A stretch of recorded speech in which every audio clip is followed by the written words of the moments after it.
Hi, everybody. First of all, can put down this standby. Okay, hi, everybody. You already go in the swear jar? No, I didn't. You just dropped an F bomb. I don't think so. But the chat can confirm. If I said it, I didn't even think about it when I said it.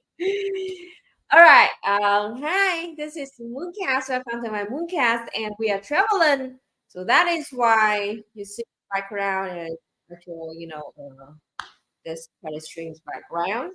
Everybody. Oh, you can hear me and you can see me, right? Hmm. Okay, it's great. It's great to see, to be talking to you again after a week, right?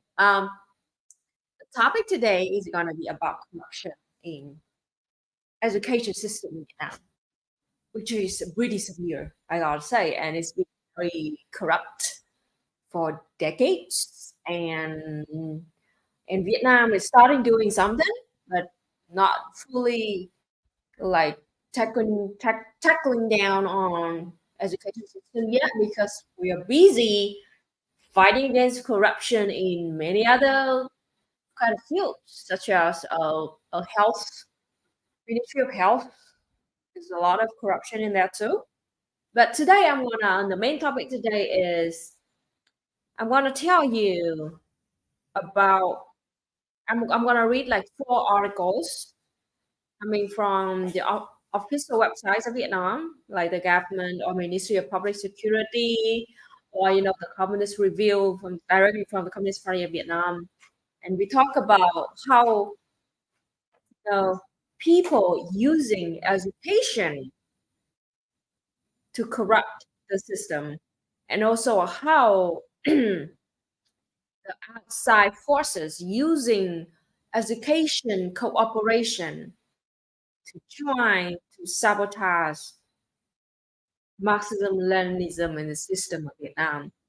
And it's gonna be very important for you all to know about the attempts, the sabotage attempts coming from the outside force and how they are using it, how they are doing it using their soft power and how they trying to manipulate and corrupt the young generations of Vietnam using education, which is very insidious because education is very, very important.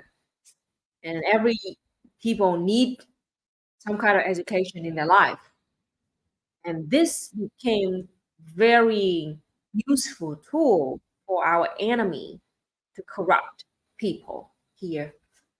And yeah, as is to up we are in an Airbnb. It's not. It's a hotel. It's a cheaper hotel. That's it. Um, and if you have any question along the way, hi, Joe. You're looking at my partner right now. Look at that lovely back. Oh my god, I didn't know it was on screen. You are on screen. You have something. Yeah, I do. This have that. This is my favorite, folks. This is a traditional cake of Vietnam. It's from mung bean. And this is it. It's very, very simple. And let's open it. This is my favorite snack. It's cheap. Daniel Corliss just said memes. Beans. Exactly.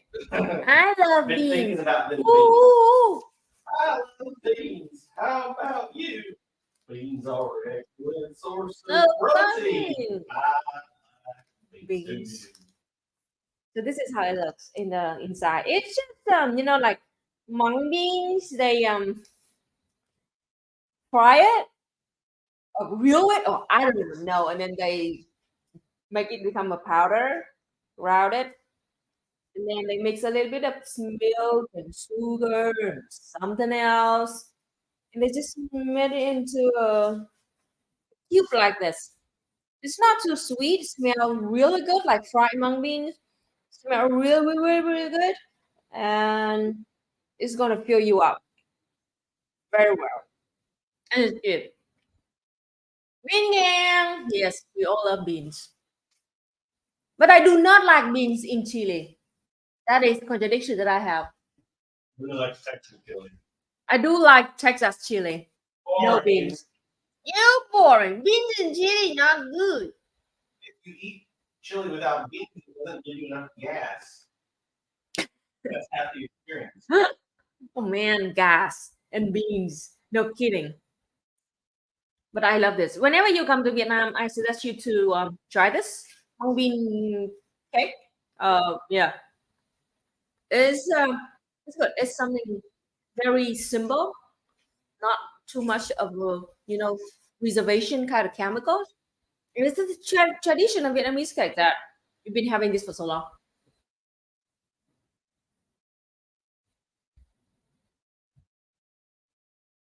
I started some tabs for you. I watched TPSA video in which Carlos Martinez, yes, hello to Carlos Martinez from that, who said relations between Vietnam and China are improving. Yeah, absolutely. Vietnam is, like as the last MOONCAST we talk about, and broadcast too. Vietnam knows that the situation in the world is getting more and more extreme in the sense that like the conflicts and threats of war over the world, everybody to like the trade war between East and the West, China and the USA. Unlike Vietnam, so also target is to make as many friends as possible because we know that we're entering a very hard phase of existence in this global kind of crisis. And the only way to do that is to make more friends, to be internationalist, not to compete with each other. That is why Vietnam is trying to improve the relationship, not just with China. China is one of our biggest trading partners, so very important. But the US is also a second biggest, though.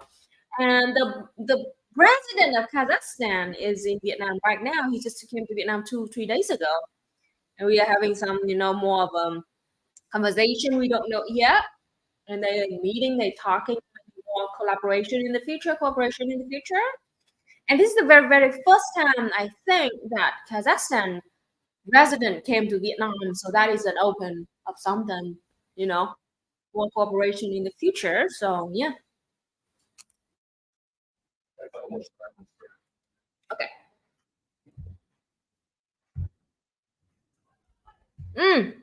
Thank you so much, Rio, for your super sticker. It is a hippo on a gaming chair.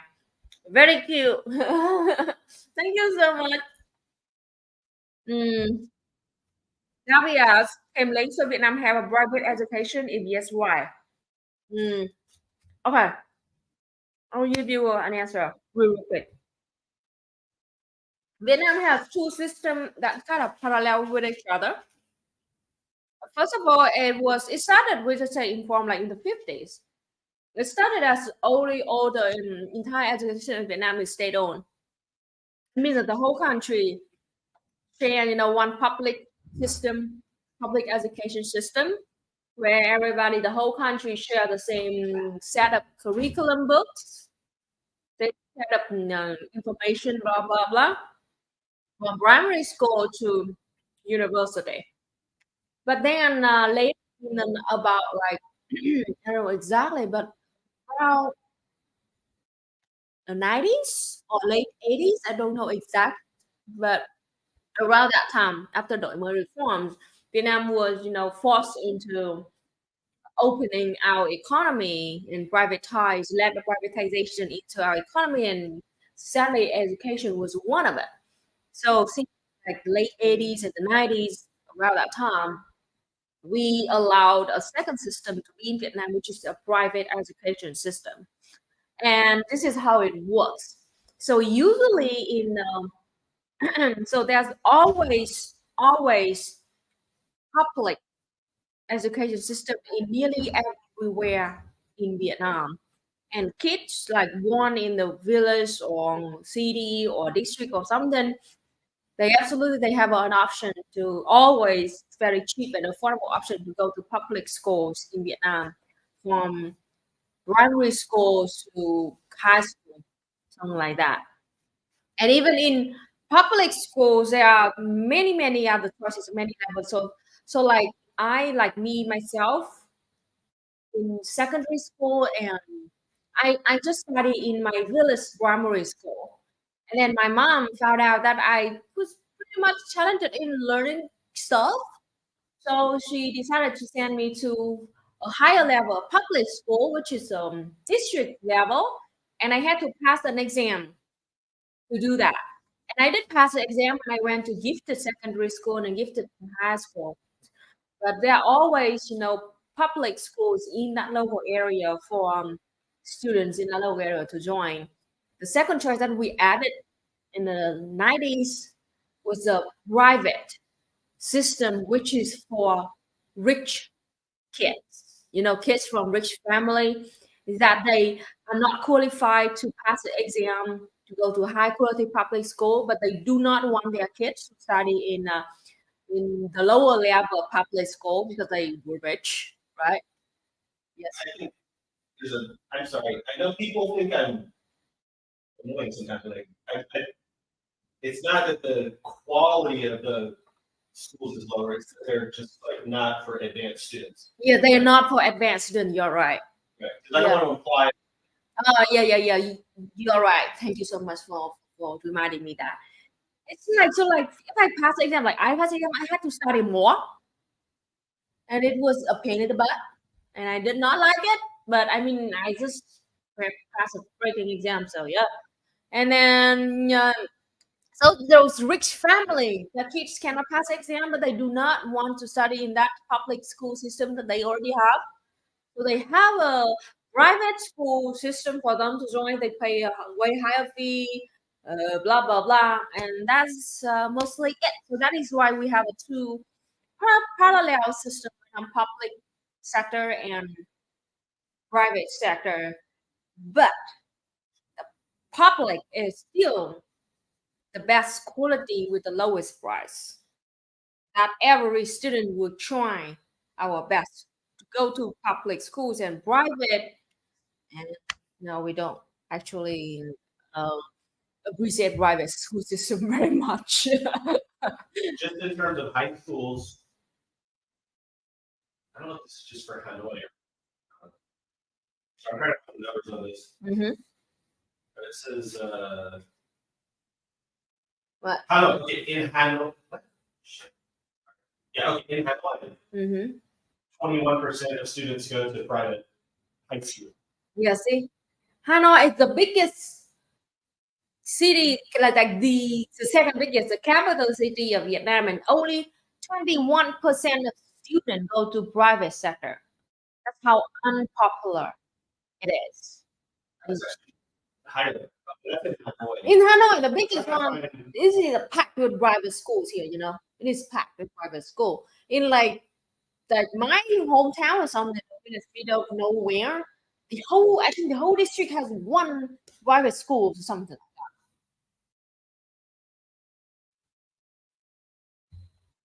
Has increased a lot over, but it's still not very high actually. Mm-hmm. Across all of Vietnam, I mean, I don't know if this is right or not, but it's saying 2% as of 2017. 2% across Vietnam. But that was in 2017, and the numbers were going up pretty high. So I mean, let's just say 10% most. I don't know if we have sorry, I'm speculating. Most Vietnamese people live in rural areas. Yeah. I mean, So it's I'll look for the. I'm being very conservative right now. The maximum I can think about is 10, but I think the practice way more than that. But anyway, yeah. 40% of your Twitch viewers at the moment are Brazilian. Oh, okay. Welcome, Brazilian comrades. Ciao. Ciao. Ciao, right? Hola. No, you don't say hola. Hola. Spanish. Ah, that's Spanish. They Oh my Portuguese. gosh. I'm gonna cancel in Brazil. Cancel. No, don't cancel me, please. Don't. Well, don't say hola and people speak Portuguese. Oh, they can say hola? Okay, now I cancel. They say oi too. See? everybody. Ha! Wait, they don't say ciao in Brazil? Ciao is Italian. No, they say it like. Oh my god, I feel like. Hola, they say hola. Oi. All right, I'm shutting up before I further keep. Digging deeper. The hole is getting deeper.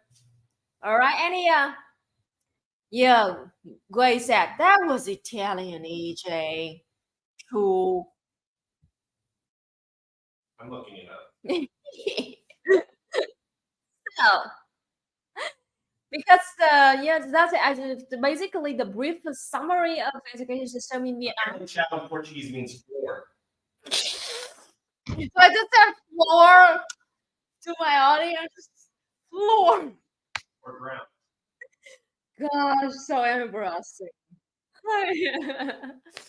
So I just gave you a very brief summary of the education system in Vietnam, which is both private and public. And private is very unpopular and mostly for rich people only.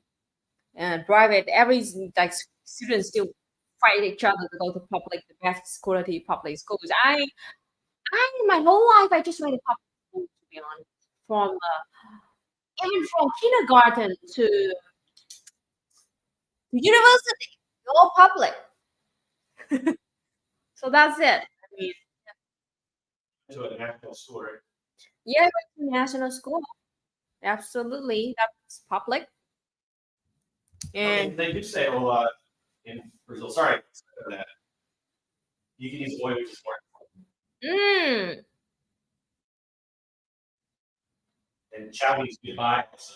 ah, all right, interesting. Okay, Let's not forget this. not forget this. I'm curious about how Vietnamese people feel about the Ukraine conflict. Generally speaking, Vietnamese people don't want this to happen, and we just want peace. Do you think the Vietnamese education system is maintained by the government too much? Don't know Vietnam too much. I don't think that. Maintain it. I mean, I think I think that they need to do it control what more. they think. I think that they need to do even more because of the reasons that I will tell you later in the main topic of this video. But I do want the government of Vietnam to have a more control in the education system because of there are so many, problems, corruption. So as I said, the word corruption, I just lost internet for like 1 second. That's creepy. The CEO is watching or something. All right. So yeah, I do need it to be more oversee. So those same thing will not happen again. And Vietnam is having a huge fight against corruption right now. Started a few years ago and it's continuing. And I hope that they will touch this field, education field, soon enough. All right.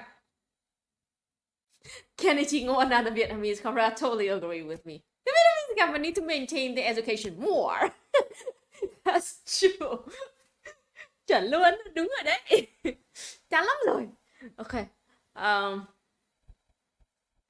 I think the proletariat government controlling schools is way better than bourgeois influence. Yes, exactly. Did you see that Lee Schreiner also did a super chat? Oh, yeah. Super chat from Gray. Thank you so much for the super chat. Thank you. Here you go. There's no message, but thank you. Thank you so much. Wait, before we go into the main topic, though, you had two other. Yeah. Okay. You need to. Your Saturday Mid-Autumn Festival, yes, it is a pretty big festival in Vietnam, not as big as a New Year, but pretty big. And we have, have shows. We have, like what did you call it? Festival on the street with people like holding the lanterns with all kind of shape in the street. Really cute. We burn incense for our ancestors. We have a mooncake. We eat mooncakes, drink tea, meet each other. So it's pretty much of an education, occasion for people to meet and have fun during that time. And the Mid Autumn Festival is for to celebrate our harvesting season. So you know that harvesting is very important in an agricultural country like Vietnam. So Mid Autumn is for harvesting, and New Year's Eve is for planting. That is why we celebrate those two festivals in Vietnam. How is art curriculum in Vietnam? Art curriculum in Vietnam is also very much inclined with Marxism, Leninism.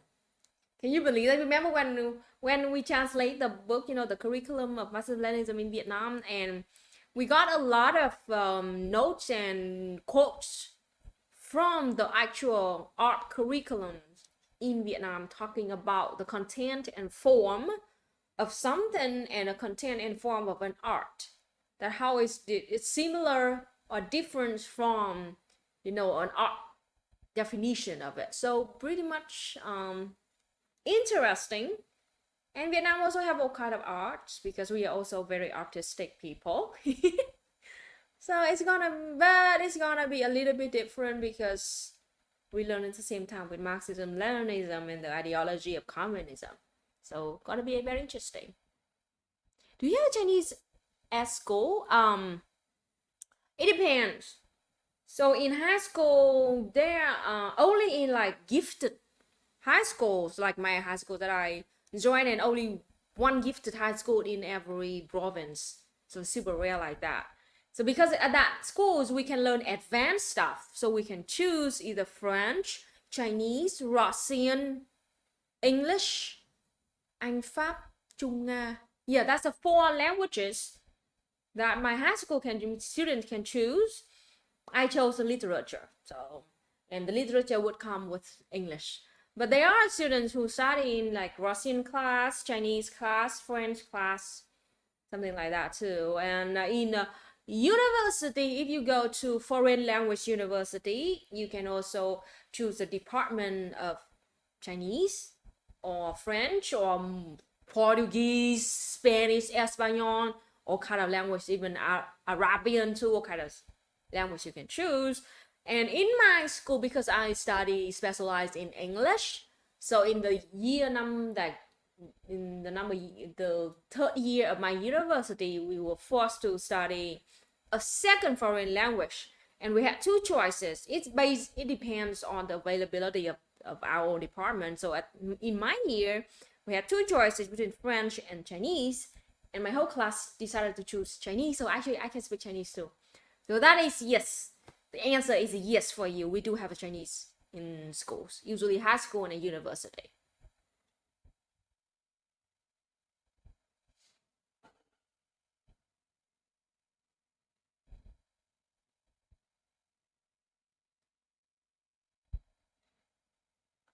Oh,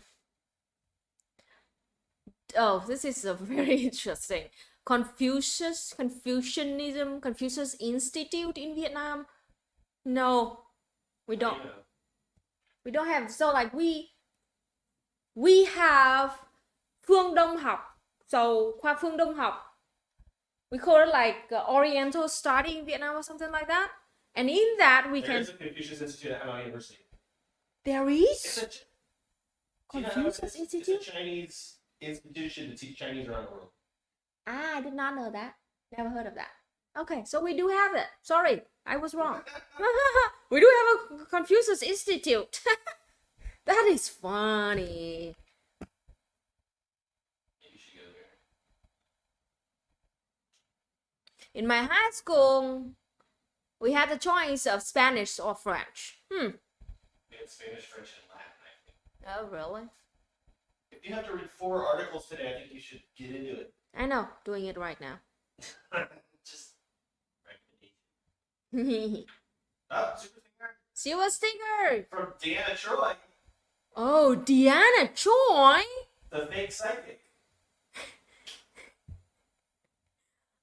Are you fake or are you real, Diana? Just tell us. Just reveal the truth to us. Can you show me what is a silver sticker, EJ? I'll look. It's it's in Luna Ơi main channel, I think.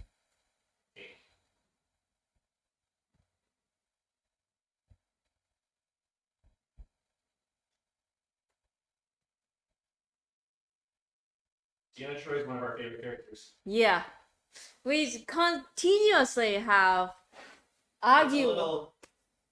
What's that? What kind of dog is that? Shiba dog. And it's saying, Cute. I love Shiba dog a lot. you and Elon Musk.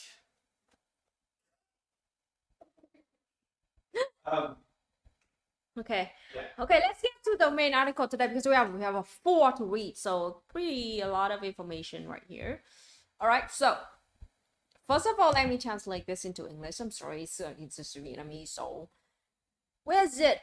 Translate to English. Deanna said, "Oh my God, so you guys are Trekkies?" Yeah. Yep, we are. We watch every single episode. We have a fan theory about Deanna Troi that she's a fake psychic, because, you know, like, something terrible will happen and everyone will be really sad, and Deanna will be like, "I sense that you feel sad." I sense the anger in you. Yeah, it's always like stuff that's really obvious. It's like, yeah, this is the obvious. We're in the crisis right now. I'll be like, "Oh, there's a Romulan vessel approaching," and Deanna will be like, "I sense conflict."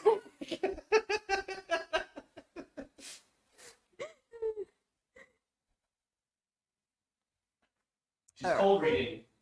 Cold reading Picard. I like her mom though, you know, a very bold woman. And remember she had like a whole like nude wedding? Yeah, for Riker, right? For Riker or something. Oh gosh.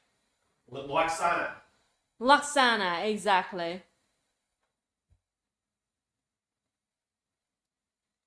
I think they just didn't know how to write her yet. She got She got better, yes, absolutely. All right, so the main topic today this is what inspired me. This is it just came like a few days ago, so very, very early, from a meeting in the National Assembly of Vietnam. And there was a guy from the Ministry of Public Security that stood up and warned about the sabotage attempt from the educational cooperation of Vietnam with other countries, and we see it as a threat, and we need to, you know, do something to fix this. And this is what he meant when he said that the sabotage attempt from in educational cooperation.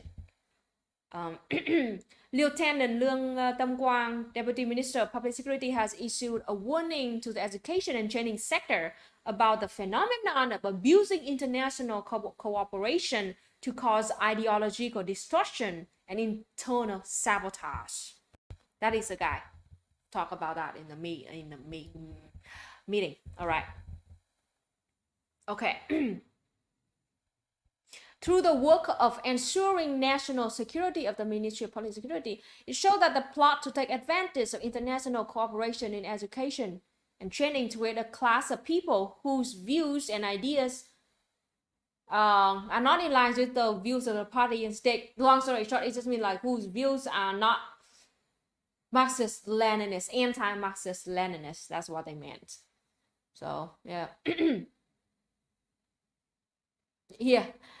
He said that in terms of, you know, like operation methods and how they do it, you know, like they would take advantage of the weakness of young people and students to provoke opposing ideas that's showing the ideology of the party of the state, which is Marxism-Leninism. And it affects not only the student but also the teachers. It is true that a lot of students in Vietnam, especially young people, are heavily influenced by these Western ideas, you know, capitalist ideas about, you know, the regime and about the system, about communism, and they have a very, very terrible understanding of communism, even though they Vietnamese and born and living in Vietnam. It's pretty sad. So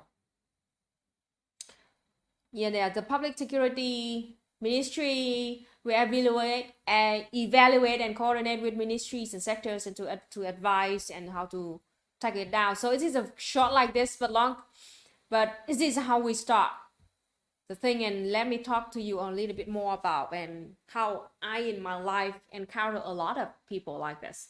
So I told you, if you still remember, you've been around long enough. In university time, about 2010, early 2010 in Vietnam, it was true that I myself was very much influenced by liberalism. So and also because I studied, even though I studied in a national university, but I studied English, and I had to go and do research in English, and I had to go do that on the internet, right? And I was heavily kind of controlled and somehow brainwashed and indoctrinated by those English speaking research and newspapers about democracy or capitalism, and actually how it's great and it creates jobs and everybody need to be start their own business. Even like we study in the national business school, so university, so like they glorify a lot about that capitalism, and a lot of people fall into that. They even like their dream is to start their own business right after a year the university, so can exploit other people to gain for profit. And I think that's like an honorary thing of something. So yeah, it is true that it's been a threat for a lot of young people of Vietnam to glorify capitalism, glorify exploitation, justify exploitation, worship capitalists, and make us forget what we actually learn in our Marxist class about the true nature of capitalism is exploitation, and our target, our vision is to liberate the whole working class. Make them all forget about that and glorify capitalism like that. It's very concerning. And I was liberalized during my university time like that.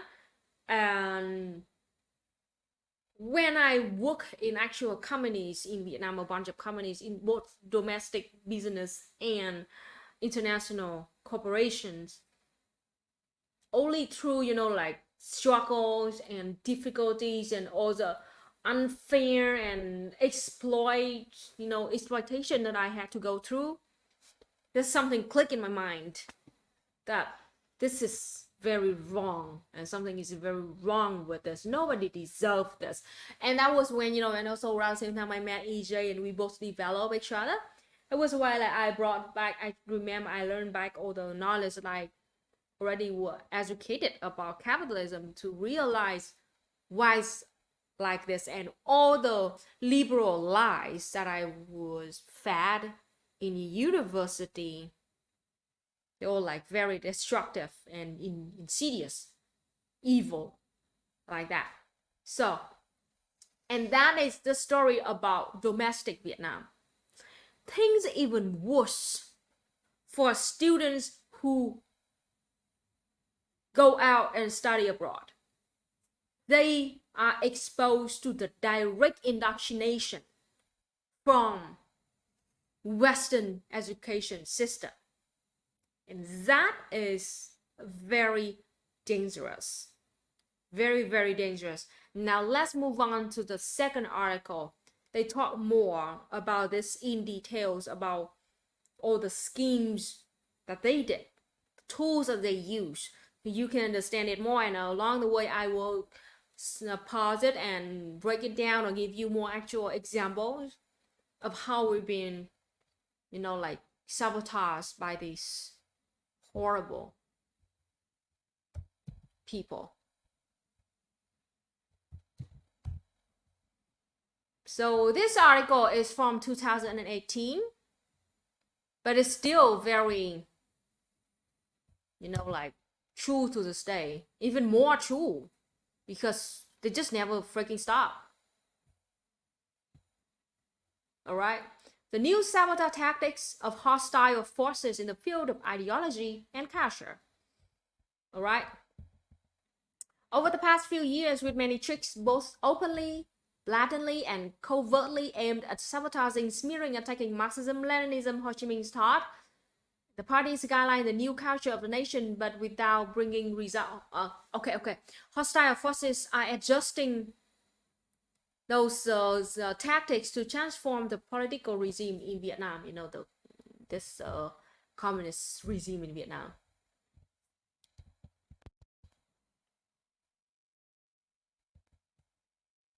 Okay, they believe that the first and most important thing to do is to erase the ideological foundation of the party, of the government, and the socialist regime, which is Marxism, Leninism. At the same time, they build another theoretical system capable of eliminating Marxism, Leninism, Ho Chi Minh thought, and taking it as an ideological foundation of building a new society according to their wishes, which is the bourgeois democracy. Okay. In order to achieve that goal, they use new tactics approaching in the direction of, you know, a softer, friendlier relations, more comprehensive cooperation, penetrate deeply into all fields of social life. And that is education that they use. They, as I said, like they don't use weapons anymore. They don't use, you know, strong like tactics anymore. Now they use softer, friendlier ones, which is they penetrate our education system.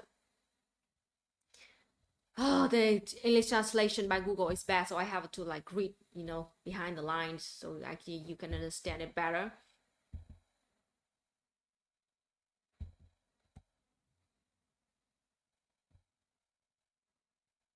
Okay, first of all, this is the first thing that the one of the tactics is this: hostile forces, you know, take advantage of the existence and the obstacles in our process of developing a socialist-oriented market economy to misrepresent and deny the leadership of the Communist Party of Vietnam and to deny our economic development achievements by Vietnam and provoke skepticism in society. Now, this is like, you can see it clearly. For example, with, you know the Pew Research that they did in 2014, they talk about like, oh, how Vietnamese people support free market. All right, Vietnamese will support free market, and 93% of Vietnamese will support free market, and that number is shocking to the whole world, because like, what, Vietnam is a communist country, why is like the highest rate, the highest number to support the free market? What is wrong? Is Vietnam traitor of communism? Now that is one of the very famous example of what they've been doing in, they take advantage of the obstacles or the difficulties in our process of having a socialist oriented market economy, and then they mispresent it. So like the Pew Research, they mispresent our socialist oriented market economy, and they describe it, they talk about it as it is a free market economy.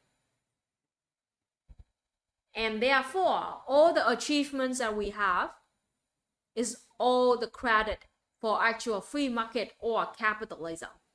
That is how they've been doing it, very, very ugly. And even to this day, a lot of people still, quote that Pew Research and still like, oh, you say that Vietnam is communist, why Vietnam support the free market so much?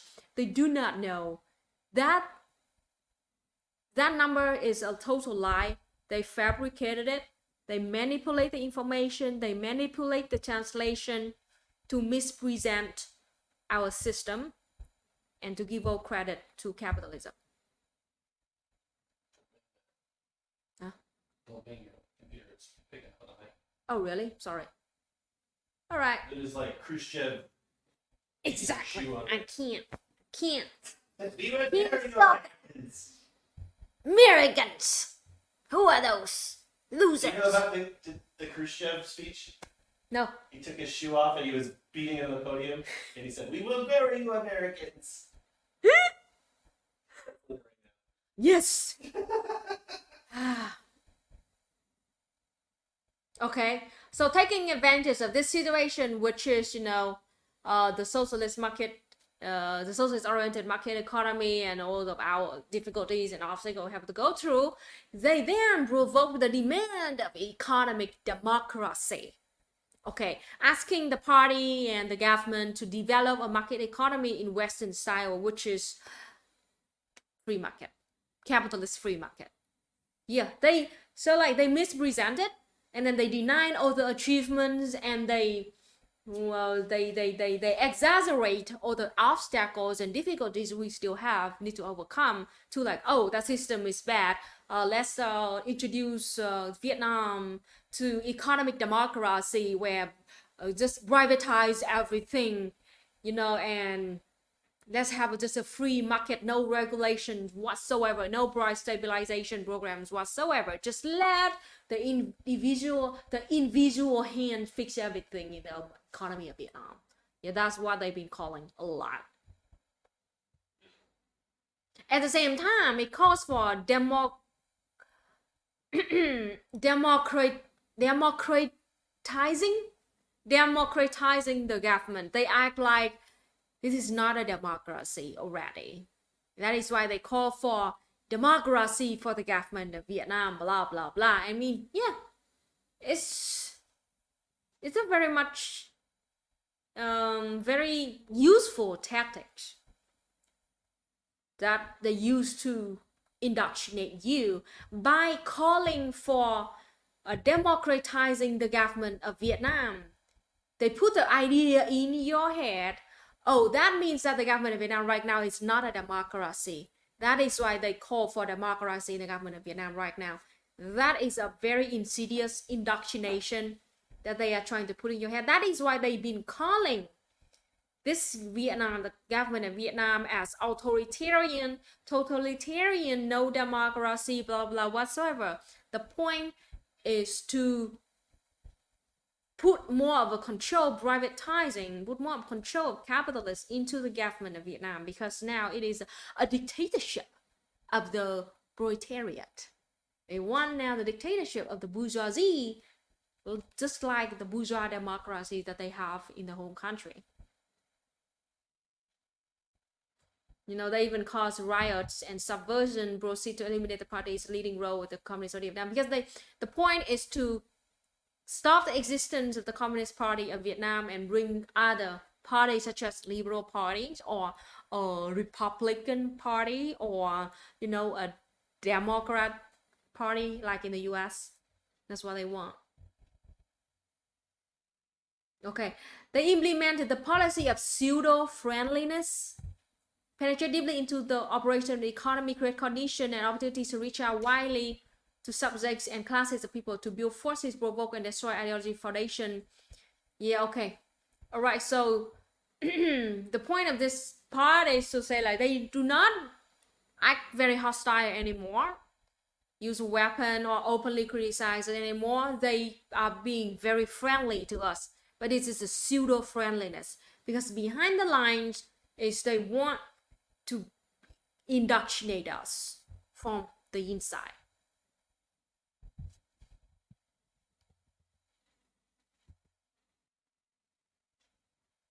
Here, on the one hand, they advocate, through official diplomacy or friendly diplomacy, or they exchange dialogues in many fields with Vietnamese people. The point is to promote the image and values of capitalism, actively supporting, very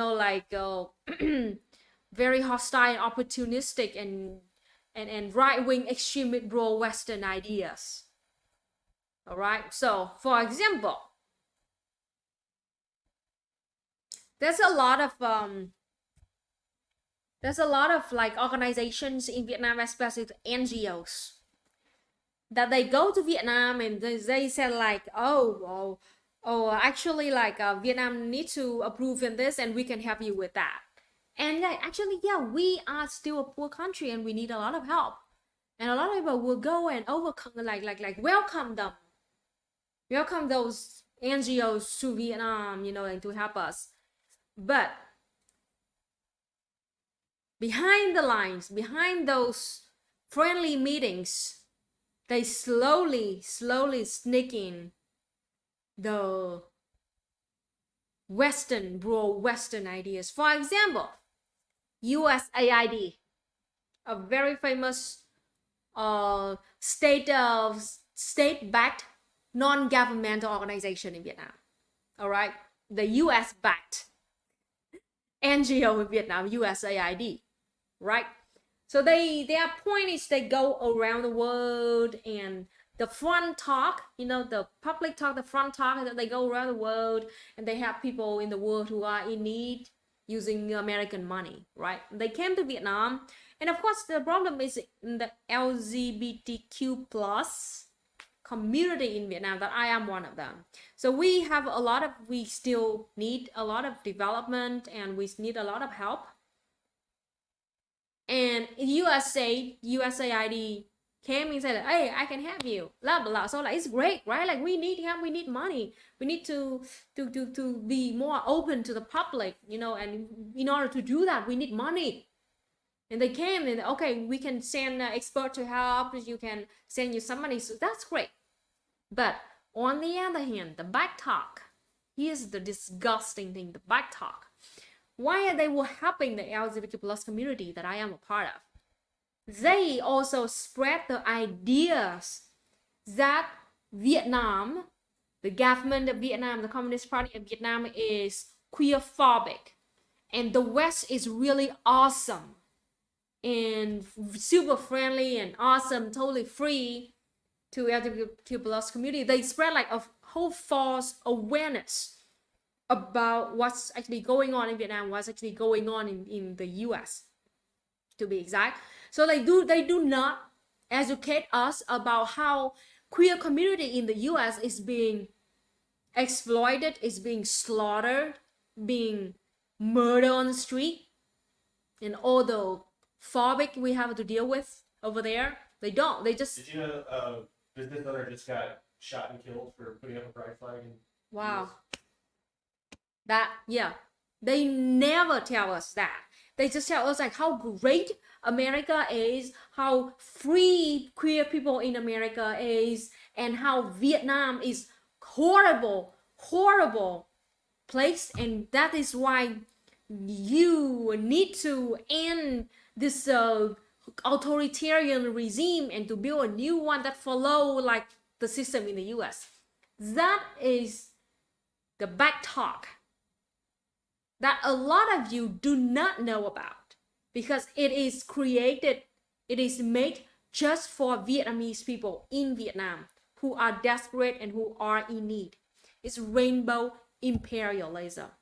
That's exactly that. And I had a video about this a while ago where, I talk about it is very disgusting for the West, especially USAID, to use the desperation, all the struggles that we queer community people in Vietnam have to deal with, and turn us into the pawn of imperialism. Use us. They do not care about us. They do not care about our struggles. Just like they do not care about their struggles of the queer community in the USA themselves. All they did was they used us for their own purpose. It's pink washing. Exactly. And it's very, very sad that a lot of people in the West do not understand this. And that is why when I talk about this fight, I got horribly attacked, because they do not understand the true nature of imperialism or capitalism, and how they are using us as the pawn for their own sabotage attempt.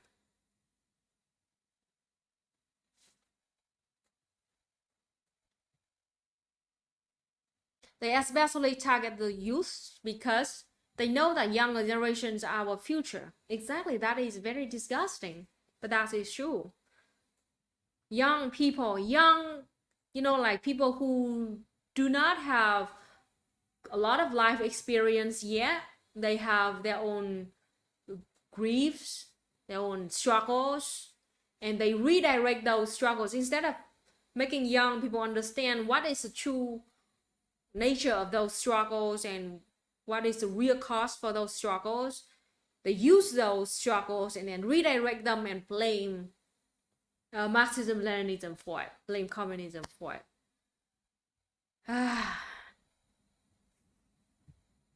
So it's disgusting. Here, the next one is they use like education exchange, education cooperation to study, like to send students to study abroad, and usually they pick the best students of Vietnam, the really good ones, and they gave them a scholarship to go out of the country to study.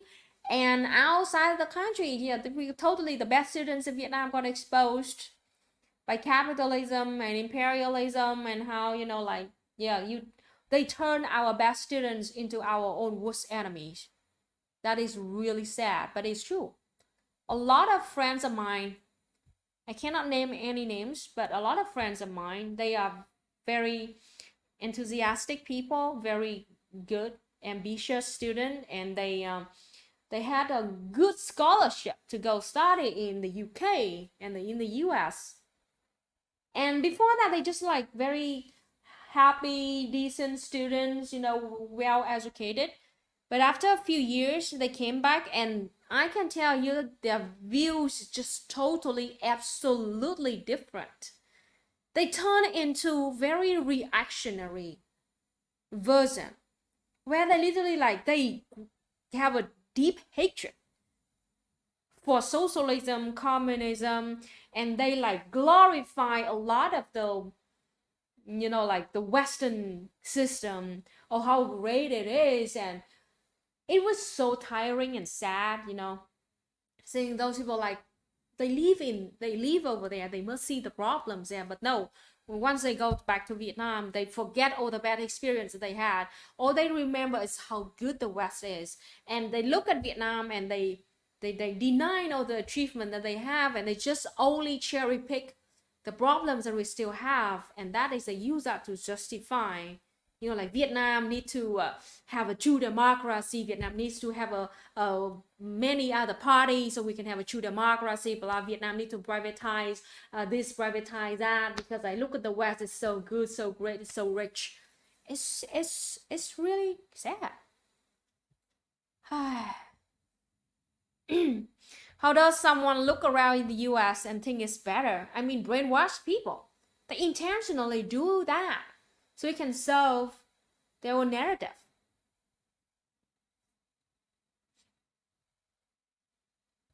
Or they look at problems that Vietnam has, and they look at the achievement that the West has, and then they compete them with each other like that. They do not think of things dialectically at all. They only cherry pick the good signs of the rich countries and compare that to the bad signs of Vietnam as justification for Vietnam need to have a bourgeois democracy like in the West.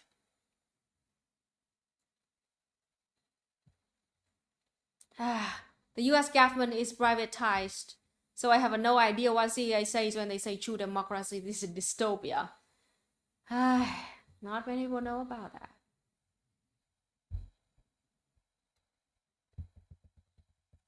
One of the extremely dangerous tactics used by hostile force to transform and eliminate Marxism, Leninism, Ho Chi Minh Thought in Vietnam is to promote the formation of a civil society according to Western model. Yes. And yeah, And according to them, it means that let's do exactly like what the US does, which is we have a private TV channels, private radio station where people can just, capitalists can just freely express their capitalist propaganda. They have, a bunch of, for example, like one of the good example is that Shark Tank. Shark Tank is a reality show that extremely rich with capitalism. It's literally the show for the rich capitalists to look for their brains so they can make more money. It's just it. The totally disgusting reality show that glorify capitalism, glorify sharks, and just like introduce little prey for the shark to swallow them. They brought that reality show in Vietnam. They made a Vietnamese version of it, Shark Tank. And it's really disgusting. A lot of Vietnamese people have been criticizing this show for a very, very long time. But they still do it because they love negative attention. The more people dunking on them, the more watch, the more views they can have, and the more advertisement they can put on their show. And that means money. And that is because the Vietnamese government does not do a good work in overseeing this at all. The fact that Shark Tank in Vietnam for over 4 years is the biggest problem of it. All they care about is profit and money. And why? Why do we have a Shark Tank in Vietnam for years on end, and it's still going on, even though lots and lots and lots of critics of it came from actual Vietnamese people about it. It's disgusting. Never heard of the Shark Tank? Oh, you never heard of this thing? Good for you. It is disgusting. It is disgusting. Long story short, it is a show where we chose like 4 or 5, depends, 4, 5, 6 billionaires. All right, 4, 5, 6 huge billionaires to sit there in a reality show, and then people with startup ideas, they need to go there, present themselves in front of those rich billionaires, present their ideas, and to persuade billionaires to invest money in them or to buy off their ideas or to buy off their startup. And it's just it. It's just shallow like that. And you know what? I don't know about the Shark Tank in your countries that you have it, but in Vietnam, we just pointed out that a lot of sharks, billionaires are supposed to be rich and zealous and smart like Elon Musk, right? But then a lot of them gave the promise of investing money into those startup ideas, and they never did. 4 freaking years. They promised to do it in season 1, and now it's season 5 already, and they hasn't even sent the money yet. So they just, for a show, they just lies about it. And then there are a few billionaires in that show turn out to go into bankruptcy right now. Awesome, great. Shark Tank Mexico is ridiculous. Yeah. We are at the 8th season of Shark Tank in Brazil. Ooh. So that is how the West been using their soft power, their money, to spread the capitalist influence into the society of Vietnam. Just that. Make a show, reality shows, glorify capitalism, worshipping capitalists, and make sell that copyright to other countries and persuade them to make their own version of it. So like the whole point is to like, oh yeah, I mean, that's disgusting. It is. Cornelia, thank you so much for the super chat. It is extremely unfair that socialism and communism get demonized on the internet by bourgeois attention-seeking puppets. Capitalism needs to go in the bin. Totally agree with you. Totally agree. And the funny thing is that like we do not have that much attempt to sabotage capitalism. We don't. All we do is to try to survive in this capitalist hellhole, try to protect our people from capitalist indoctrination, try to educate them about the true nature of capitalism and fascism, neoliberalism. And we just want to exist. And we just want to keep pursuing the path that we want, which is the path of socialism. And here's the thing.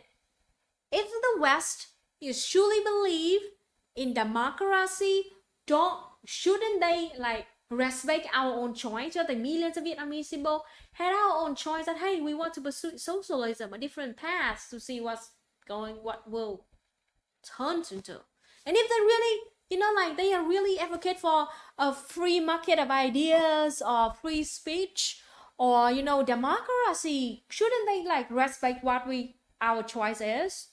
And here's the thing too, they've all been saying that socialism is meant to fail, never meant to succeed, and it's always gonna fail. So I mean, why did they have to bomb us back to the Stone Age to make sure that we will fail?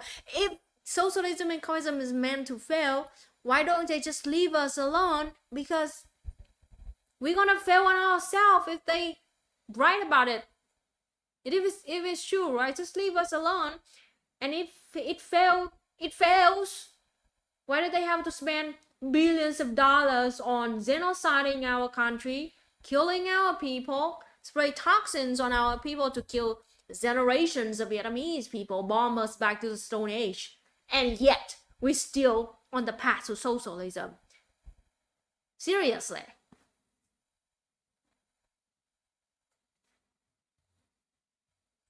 Luna, I'm a Brazilian girl who studies Vietnamese in hopes to one day go to Vietnam. Do you think that it's possible somehow to study or to work? Absolutely. Yeah. That would be great though. Please go to Vietnam and you can, here's the thing, a lot of Vietnamese people started to studying, Portuguese. I mean, you can just go here and learn Vietnamese and learn Vietnamese, go here and you can just do, for a start, just teach people Portuguese in Vietnam. After that you can look for more job opportunities over here. But yeah, absolutely possible. And Vietnam, I'm not happy when I'm telling you this, but Vietnam by now is the most stable country, let's say, in the world. We are continuously stably developing. We do not have any big scandals yet.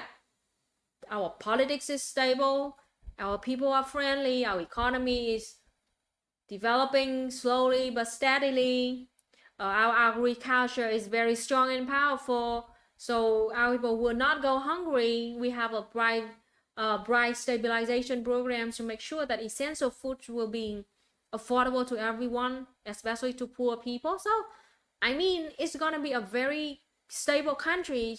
Just looking at the rest of the world going into conflicts, wars. I mean, yeah.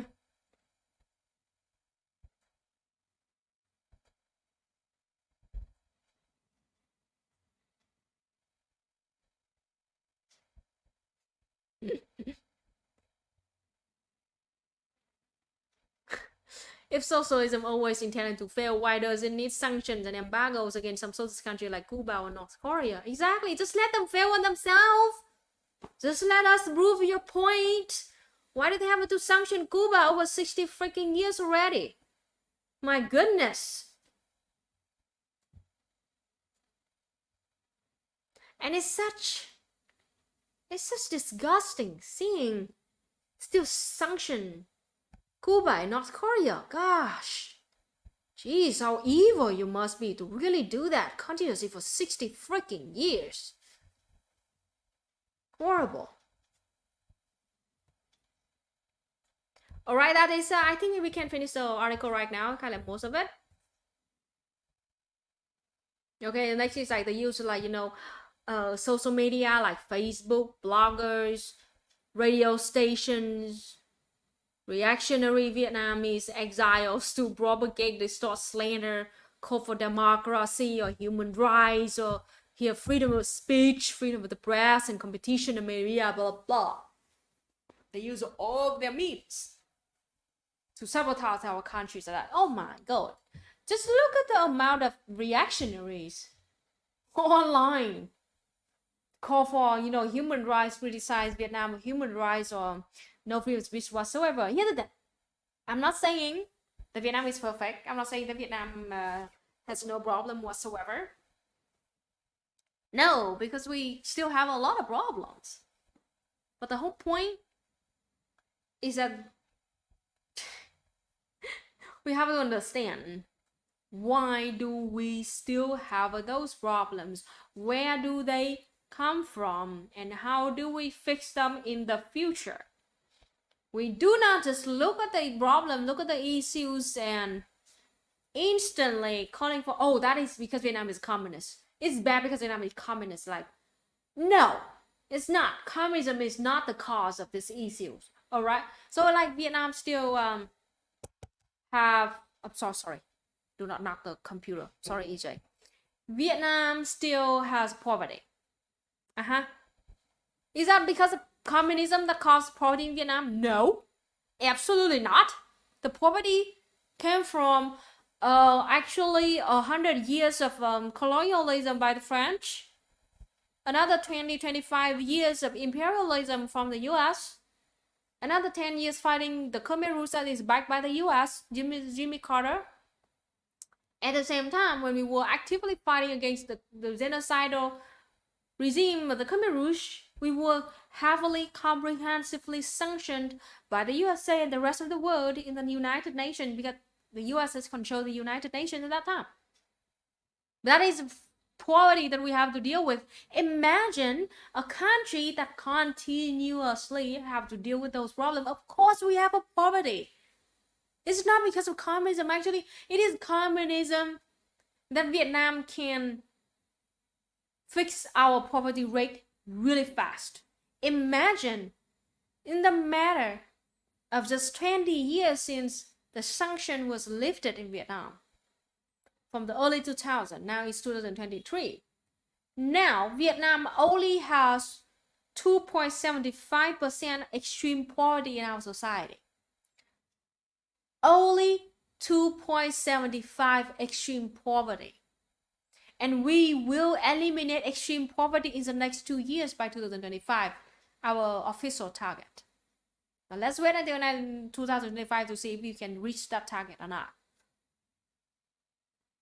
And it's we did that in this 20 years since we get rid of our last sanction. All right, that is amazing. And why? How can we do that? Thanks to socialism and communism, that we can do that. Meanwhile, here's the two, and 2.75% is when we use the multi-dimensional poverty, what did you call it? Statistics. We use a multi-dimensional according to the United Nations. Not just an income system BS like what the US is using. The US and the UK, they do not even dare to use this multi-dimensional system that the United Nations is suggesting, because if they use that, it's gonna expose the truth about poverty in the USA. What is a multi-dimensional system? It is when poverty is not just calculated on income alone, because it's not comprehensive, it's not enough. It doesn't mean anything if just based on income. Meanwhile, the US only use that based on only income. Like, if you make less than $12,000 a year, you're in poverty. You make more, even just $1 higher than that, you're not in poverty. How the heck can you survive with less than $13,000 in the USA. You can't. That is ridiculous. If you compare the cost, the living cost, and the income, it doesn't make any sense. The multidimensional is the system where they calculate, the access to clean water, to education, to internet, to health, to how to clean water, to housing, to internet, to education. And if any family miss one of those criteria, they are in poverty. That is what it actually means. And if the US really truly use this system, how much of the poverty rate in the USA? What do you think, EJ? I mean, first of all, they would just mess with the numbers because, like, for instance, there's a lot of people they would say have education, but they're like in the corridor of shame. Yeah. Or they would say they have clean drinking water, but that there's a lot of bad drinking water in America, and it just doesn't get documented. Lead poison by the military bases. A little public health announcement: if you live in the USA or you visit the USA, do not drink the tap water. It's probably not safe. Don't drink tap water. Don't. I mean, I drank tap water my whole life in the USA because I was just raised. I was always told it's clean. It was just normal. But it turns out there's a lot of lead and heavy metals and all kinds of problems with the drinking water. So buy yourself a filter. Yeah. Do not even boil it, because if you boil it, it'll concentrate the heavy metals if there's heavy metal in it. Yeah. So you need to use a filter, like many a Sawyer times filter or a life straw. Poisonous toxin or something. When you boil it, you make it worse. But you can get a filter fairly cheap. They're like $10-$20. There's the two companies I know of that are safe are Sawyer and Life Straw, or you can get a filter. I don't know. There's all kinds of different filters, but those are the two that I use when I'm traveling around and stuff like that. Or just you could get bottled water, but yeah. Have your water checked. I mean, you might have safe drinking water. It's not 100%, and you can get it tested for free, I think. Although I forget which agency or whatever you have to talk to. But anyway, yeah. Yeah. Okay, let's move to the next article. Please don't settle in the US. I could say 1 in 7 Americans before COVID relied on food pantries. So that would be right there, 1 in 7 Americans in extreme poverty by your criteria. Yeah. Yeah. It's probably a much higher number now, though, because that's from before COVID. I haven't seen any. I don't know that they've updated a lot of these numbers since COVID because they probably look so bad they don't want to publish them or something. I don't know. Yeah. But if anyone has the updated numbers, I'd like to see that. Yeah. That is very disgusting. But next article is from the Communist Review, which is the official website of the Communist Party of Vietnam, a newspaper of the Communist Party of Vietnam. Here.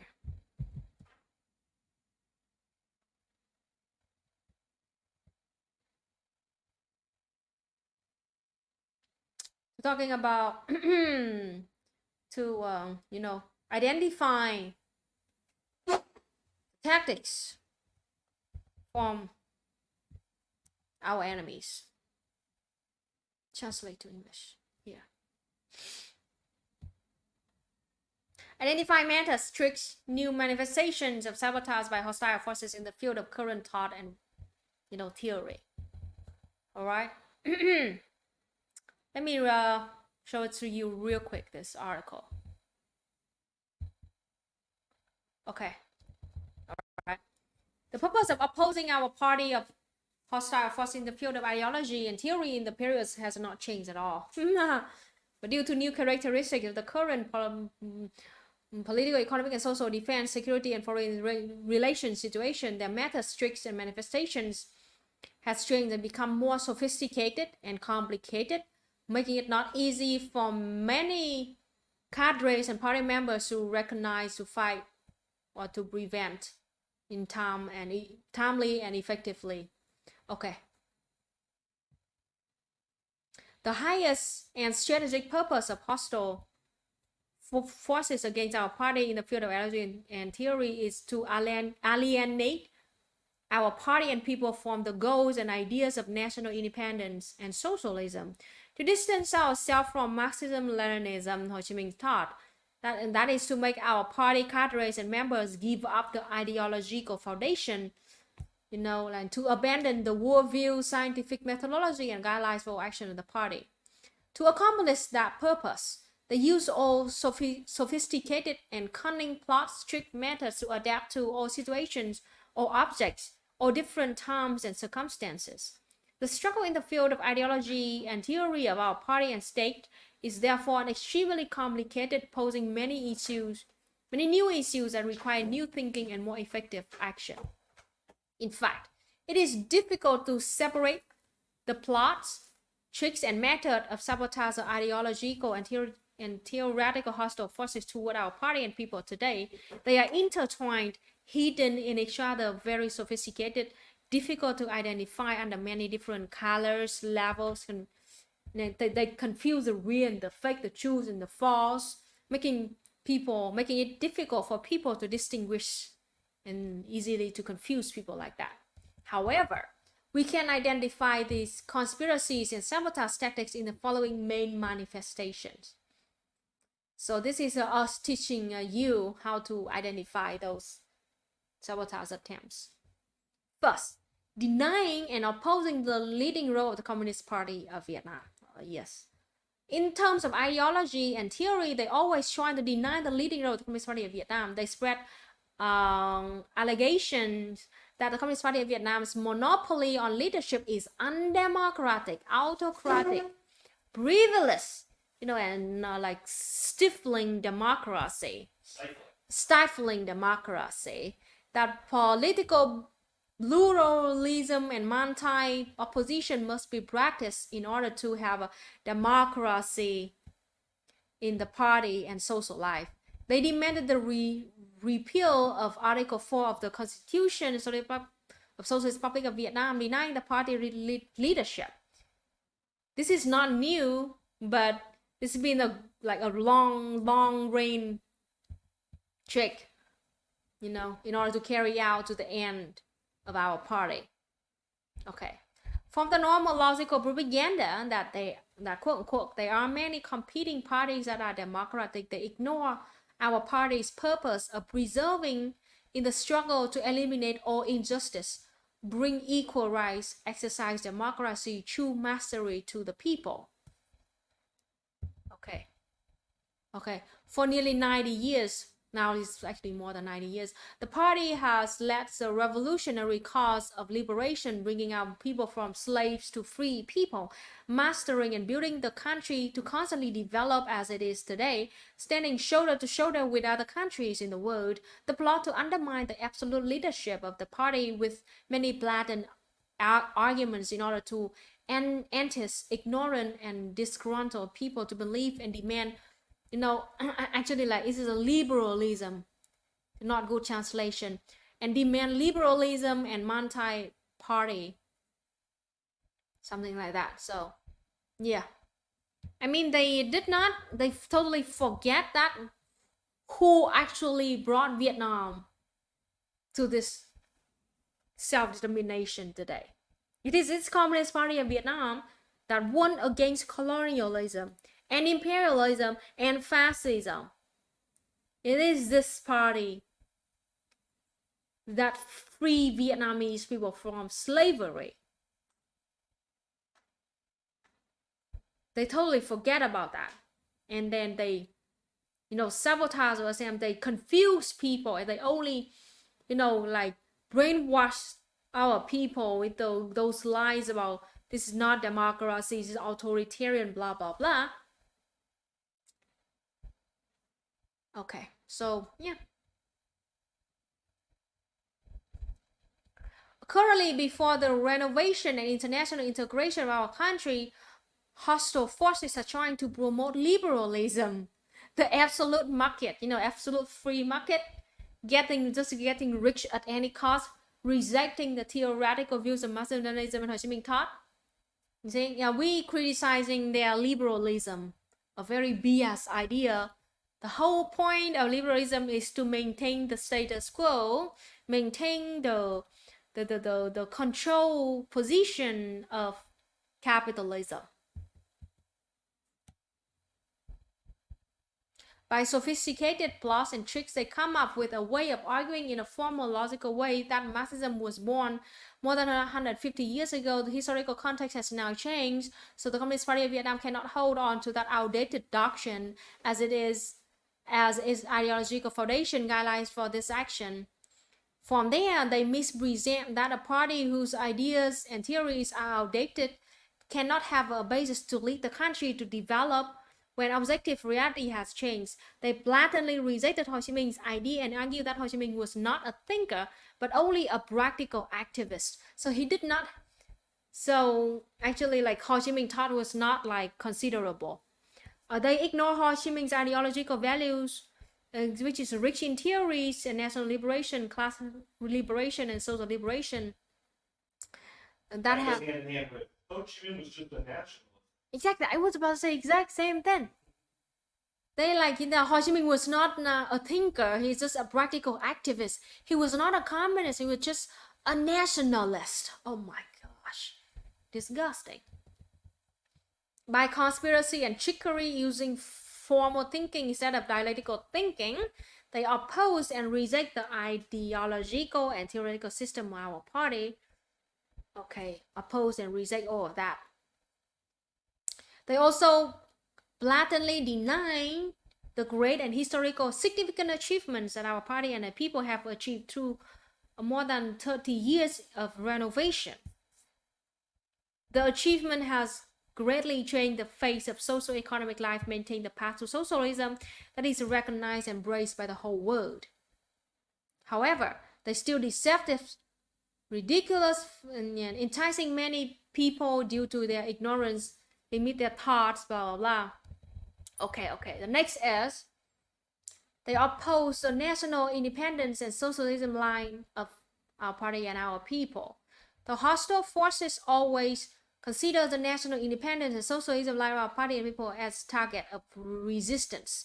To accomplish that goal, they use all means of misrepresentation, rejection, and sabotage. Although the arguments are old, they have not given up, always proclaiming that Marxist-Leninist theory is wrong or outdated or backward, and expressed in the collapse of socialism in the Soviet Union, Eastern European countries. Yes, they always use the collapse of the USSR and the Eastern European bloc. It's like, see, the socialism failed. Like, they cite phenomena and forms contrary to nature to fascinate and to entice people to who lack scientific knowledge, such as reasoning that with a market economy it is no longer socialism. Yes, gosh, this is. It's like the greatest hits album. Yes. It's so laughable. The greatest hits of Luna's worst comments. This is like the like the whole curriculum of my worst comments. It's the curriculum of anti-communism. Listening right here. With the market economy, it's no longer socialism. Let's debunk this. Okay. I will say this one more time. Those ignorant ding-dongs, first of all, when they heard that Vietnam has a socialist-oriented market economy, all they heard is market economy. And market economy somehow in their head equal free market. It means that Vietnam is capitalist. That Vietnam is not socialist anymore. Like, even though it is socialist-oriented market economy, it's not just free market. And also at the same time, it's always like the same argument, like they're reading a script. Exactly, family. So they act as if market is a product. Does have scripts for the nerds, so I mean, the CIA does have a handbook for them, for sure. Those people, I don't know, somehow they are ignorant enough to really think that capitalism create market. Like, no. Actually, humanity, we've been trading, we've been having market for tens of thousands of years. Seriously, we've been trading with each other. Like, yes, Vietnamese people have been trading with a lot of other peoples in the world for thousands of years. So markets just The question is just who's in control of the market. yes. So the free market, that's what they call free. It's actually free. I will debunk this later. Nobody's denying that there are capitalists in Vietnam. Yes. That's important, I think. Exactly. That is important to understand, that nobody is denying that they are capitalists, they are millionaires and billionaires in Vietnam. That is a contradiction that we know they exist and we know that we have to deal with in the future. But it doesn't mean that capitalism is in control of the market of Vietnam. Absolutely not. They do have to be fought against constantly. This Yeah. is why there's this big. Because they constantly want to seek for more power. That's why you have to constantly fight against them. And we talk about this a lot in my MOONCAST with, Dr. Timur Rahman. Talk about this a lot, about how it actually, like capitalism is not in the control of market. So that is very important. Capitalism means that the bourgeoisie, the capitalists, control the market. It just means that. And in this socialist-oriented market economy, the capitalists do not control the market. And we have to constantly fight against them because it is their nature. It is the nature of capitalism that they will seek for more and more and heavier control of the market. We have to fight against them constantly. But the fact that they equate socialist-oriented market economy into free market, into capitalism, to show how ignorant they are and how brainwashed they are. They don't even understand capitalism. They don't even understand market, free market, to begin with. So just about free market, there is nothing called true free market. No market is truly free. It is a myth. Free market is a myth created by capitalists to fool you all. There's no market that is free. The US has no free market. The UK has no free market. Europe has no free market. If there is truly free market, why do they still have protectionism? Why do they, have to protect their domestic companies that much against outsiders? For example, as I said it many times, I say it again in case you don't know about it yet. Vietnam, when we export honey to the USA, that Vietnam is a tropical country, so we have a lot of bees and good honey, high quality, but low price, because it is very affordable here, right? Honey in Vietnam is very affordable, but when we export honey to the USA, we got 500% tax. Yes, it is not 5, it is not 50, it is 500% import tax. Why is that? Because they want to protect their domestic honey companies. Even they truly believe in free market, why don't the US saying just let the Vietnamese company to freely sell our product to their country, to your country, so we can have a better competition? Because don't they believe that competition will bring innovation? Competition will bring a lot of benefits to the people of their own country. If they truly believe that, why don't they just let us freely export our products into your country, so your people can have many choices of products with affordable prices? All right. So see, there is nothing called free market. It is totally a myth created by the US. Doesn't exist.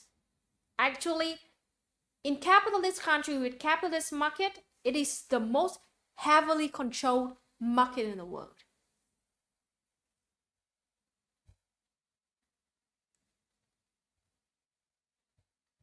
Next part.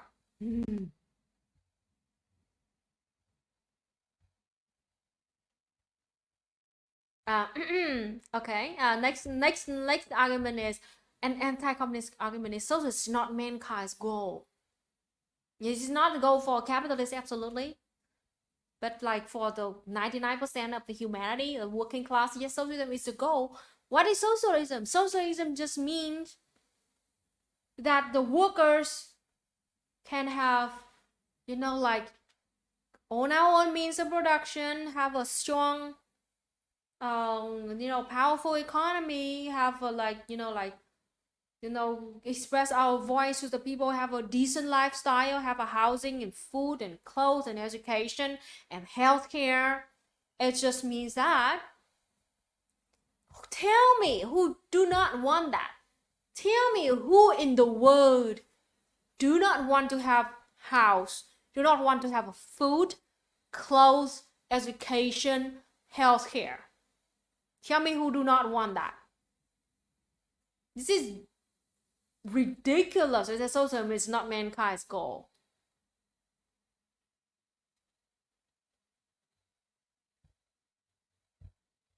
Capitalism is permanent. Oh my gosh. Capitalism just exists for like maybe 2 centuries and it sucks a lot. It's just 2 centuries and it sucks. Clearly it doesn't work. Just look at the US, it's collapsing, the West is dying. It doesn't work. Look at how many people suffering under that. Permanent, man. It's how ridiculous it is. How bold they are to really say that capitalism is permanent, even though it just exists for less than 2 centuries.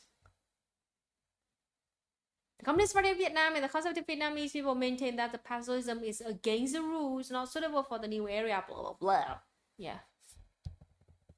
They try to ignore the scientific basis of objectivity of the law of social development, that only by combining class liberation with national liberation and human liberation can the revolution achieve complete result. Read that again because important things need to be repeated. All right. The objectivity of the law of social development, that only by combining class liberation, national liberation, and human liberation can the revolution achieve complete results. That is only when the revolution ends, it is when the whole humanity is liberated. They do not see the path of reforms, international integration, independence, and self-reliance as a creative of our party and the people to bring the country more and more developed and successfully build socialism. They cause skepticism in the views and the lines of the party, policies, and the law. All right, next. 4th, they divide the unity bloc within the party and among the people. Yeah, always like that. Hostile force always attack to break the unity bloc within the party and the social consensus bloc, causing separation, division, decreasing the strength of the party and the people.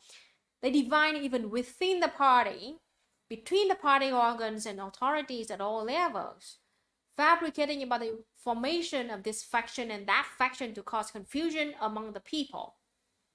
Okay, they take advantage of parties' open and transparent implementation in fighting corruption and strictly handle some violating cadres and party members who divide internally. They mispresent that this is just a purification of this faction and that faction. Do not see this as a process of purifying the party, improving the leadership capacity, fighting, power of the party, and a normative manner of the way of development. Okay, long story short, this means that if Vietnam is always corrupt to those people, and if we do not fight against corruption, that is a proof that we are corrupt. Yes, but if we still do fight against corruption, it is bad because it's not actually a fight against corruption. It's a purification of the party because this faction does not like that faction. So they just use corruption to purify each other. It's like, they see the disgusting lies about told that if we don't do it, or if even we do it, it's just bad. It's just bad. Everything that we do is bad. If you don't fight corruption, then it's like the corruption's the problem. If you do fight corruption, then it's just communist infighting and Communist infighting. Yeah. Purging your enemies. Yeah. Your political enemies. 5th, hindering the development of the country. The hostile forces always have a conspiracy and tricks to hinder our development of the country, denying the great and historical significant achievement of the reform that initiated and led by the party. As I just said, clear more point that like how Vietnam bring ourselves out of extreme poverty and help our own people, give free healthcare to poor people, and have a system, a better, heavily subsidized healthcare system of Vietnam and education system too. But no, they never see those achievements. And they deny all of those achievements, and they just they just cherry pick all the problems that we still have. Okay, that's it. They encourage and abet negative phenomena, deterioration and political ideology, lifestyle corruption leading to self-transformation. Okay, as I said, they cherry pick the problems that we have and point all of the fingers at communism, even though it doesn't even have anything to do with communism. Doesn't have anything to do with communism.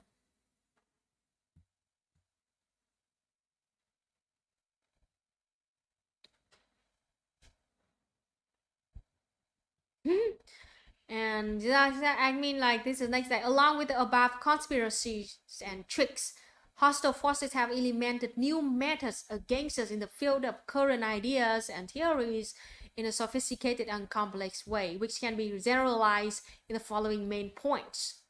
First, they always actively attack and destroy us at any time in any forms. The hostile forces take advantage of modern means of information by setting up social networking sites, having professional apparatus to spread propaganda against us in many forms throughout the night and day to deceive the people under the motto, talk a lot and then believe. So the motto is that, like, if you tell a lie long and many times enough, then later people will believe in that. You just need to repeat that lies again and again and again, and then there will people who believe that. New methods and manifestation of hostile forces opposing. Is that Hitler's quote? Huh? Is that Hitler's quote? What? If you tell a lie. Oh, make the lie big and tell it often. It's either Hitler or Goebbels. Something like that. Yeah. New methods and manifestation of hostile forces opposing in the field of ideology and theory is that when they are still in draft form, collecting worldwide opinion, they propose direction according to their goals and intentions. Yeah. When the new guidelines are promulgated, they actively propagate and mispresent the cause and cause skepticism among the masses of the people. All right, it happens so many times that when Vietnam is proposing a lot of new laws and we are working on the new laws, immediately those hostile forces they like pick up those lines and they like they cause panic in between people by like mispresenting the laws, like, oh, if the government passed this and you have to deal with that and it's horrible, you have to fight against it. It's like the whole point is to cause confusion, cause like skepticism between the people, make people distrust the country, and make people like do not understand the true nature of the policies, so it will not be passed, something like cause like public like grievance like that, and it's very, very ugly.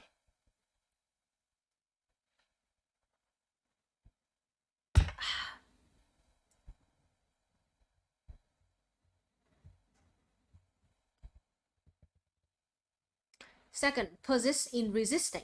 In modern society, all things take place and change very quickly. This is a very dialectical materialist right here. All things and phenomena take place and change very quickly and continuously. Agree with that line? No. In the realm of thought, the same goes for reason. Even if it remains relatively stable, the hostile force always persistently stick to the target, the object they target, to transform thought, reasoning, and carry out plots against us. Okay? I mean, they always, even though they change their tactics, they change their activities, they change their tricks, but they are very persistent on resisting, like fighting against that. Third, sophisticated anti-vandalism, blatant fabrication. Okay. Hostile forces often update and monitor very carefully our ideological and theoretical issues to find contradictions between perception and action, between theory and practice, to deepen the paradoxes, the differences between ideology, theory, and reality, to cause skepticism and distrust of our cadre and our people. The last one is fight with diverse and multi-dimensional methods. Yeah. The hostile forces determine that one of the goals against the party and the people in the field of ideology and theory was to destroy the revolutionary spirit and the will of the people.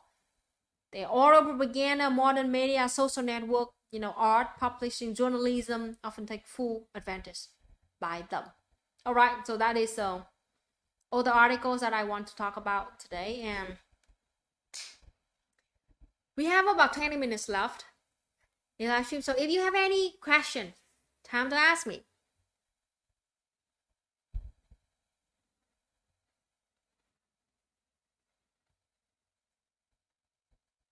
I'm checking the chat right now.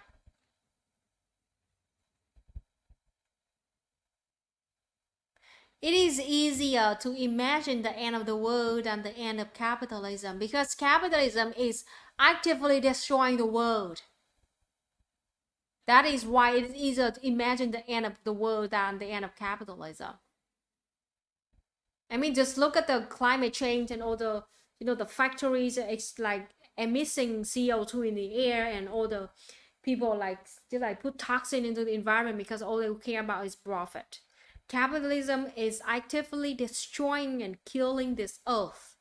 Meanwhile, we are still struggling ourselves to survive in this world.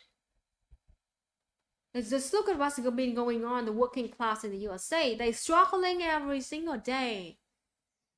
They do not know what to eat tomorrow. And there is virtually no strong, powerful working class movement in the USA. That is why it is easier for you to imagine the end of the world than the end of capitalism, because you're suffering so much and you have no strong, powerful movement at all.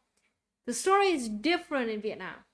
We already had a revolution in 1945 against colonialism and fascism, and right after that we fought against imperialism. We won against that, and we are on our socialist path to the future. Vietnam is stable in a sense, even though we are very heavily affected by climate change, because half our country is coastline. But then we are trying so hard to, to have food for our people, to have stable country, take care of our own people. And actually we did our part. Vietnam did our part. It is your turn now to do your part to end capitalism in your countries. But it's so hard. It's so hard.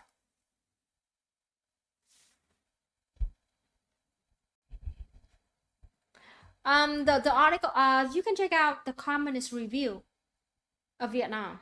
Just Google Communist Review Vietnam, Communist Party of Vietnam, something like that. That is official news magazine run by the Communist Party of Vietnam, and you can read directly the analysis coming from the Communist Party of Vietnam about, the world situation. They have English and Espanol in Mandarin version too, or something like that.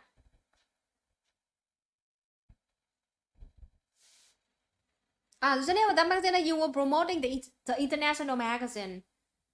We haven't been working with each other lately, but you can check them out, the international magazine. I thought that you were asking for the Vietnamese kind, but no. Yeah, that is the international magazine.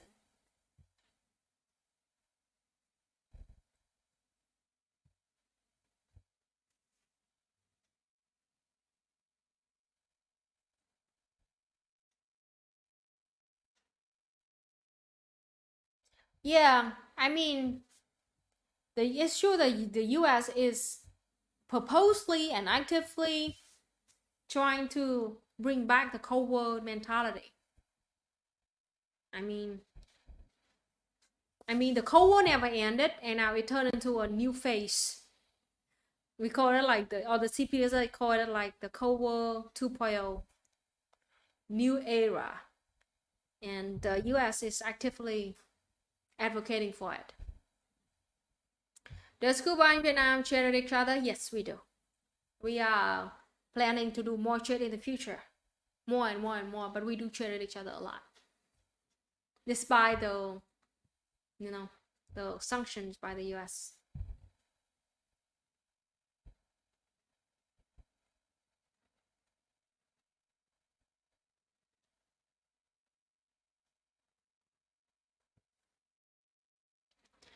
I should, yeah, I want to talk with some, African comrades, but I haven't had, any good recommendation yet. I'm still looking for it, and if you know any, you can please like introduce them to me. Do I like Putin? No, I don't. What are Vietnamese like DPRK Korean, DPRK relations? We cannot do much for each other because of the heavily sanctioned by the US. But or even if we do not want the world to know about it because we will be punished because of that too. But a few years ago, Kim Jong-un went to Vietnam and met with Vietnam and kind of opened an idea that Kim Jong-un is considering our model, our socialist-oriented market economy, something like that. But I don't know. But we, generally speaking, we do have we do not have anything against each other. We understand each other, and whatever we can do, we will try to help. We don't have anything like against them or something like that. Actually, generally speaking, Vietnamese people, we do want Korea to be one again, to be unified, like what we did in Vietnam 1945, the North and South of Vietnam. Was there a new agreement between the US and Vietnam? Never heard of it yet. I mean, from the US side, Biden kept talking about Vietnam signed a new strategic partnership with Vietnam or something like that. America, but like on the Vietnamese side, we just no information about it whatsoever. So I guess it still remains to be seen. But like I can't recall any new agreement, official agreement between Vietnam and US lately. No.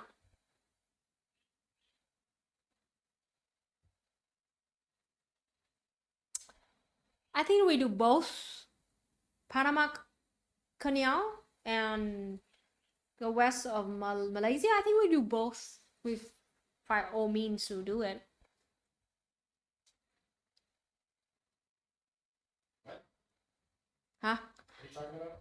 No, the strait with Cuba go via Panama Canal or go west of Malaysia. I said we do both. Shippers. I still think the USA, I still think the USA owes Vietnam reparations for the years of war bombing, subsequently embargoing it. I mean, I agree with you, but here's the thing too: Vietnamese people, we do not ask for much. We do not expect the USA to pay reparations at all because we know that they would never do that. Like, wait for the USA to do reparations? Like what? We'd rather just like go help ourselves, waiting for the USA to help us. No way. And if they, like they only help us if there are always conditions. Yeah, what's in it for them when they help us? Even though that's, so we never trust them. What we just want is for the US to officially recognize what they did in the Vietnam War, which is the use of dioxin, the use of Agent Orange in Vietnam. Agent Orange contain dioxin. Dioxin is the most poisonous substance that humanity has ever known of. That just a scoop of that dioxin in a water system can kill millions of people in the whole entire city. and it would kill for generations, because that dioxin would go to your body, alternate your DNA, and stay there. And the next generation of you will have a birth defect from that. That is how poisonous it is. And to this day, 2023, the USA still has not officially recognized their use of dioxin in the Vietnam War. Even though Vietnam has been suing them in international court in several countries in the world for years already, but the US Supreme Court never hear it, never have an official hearing for it. They just ignore it. That is how disgusting it is.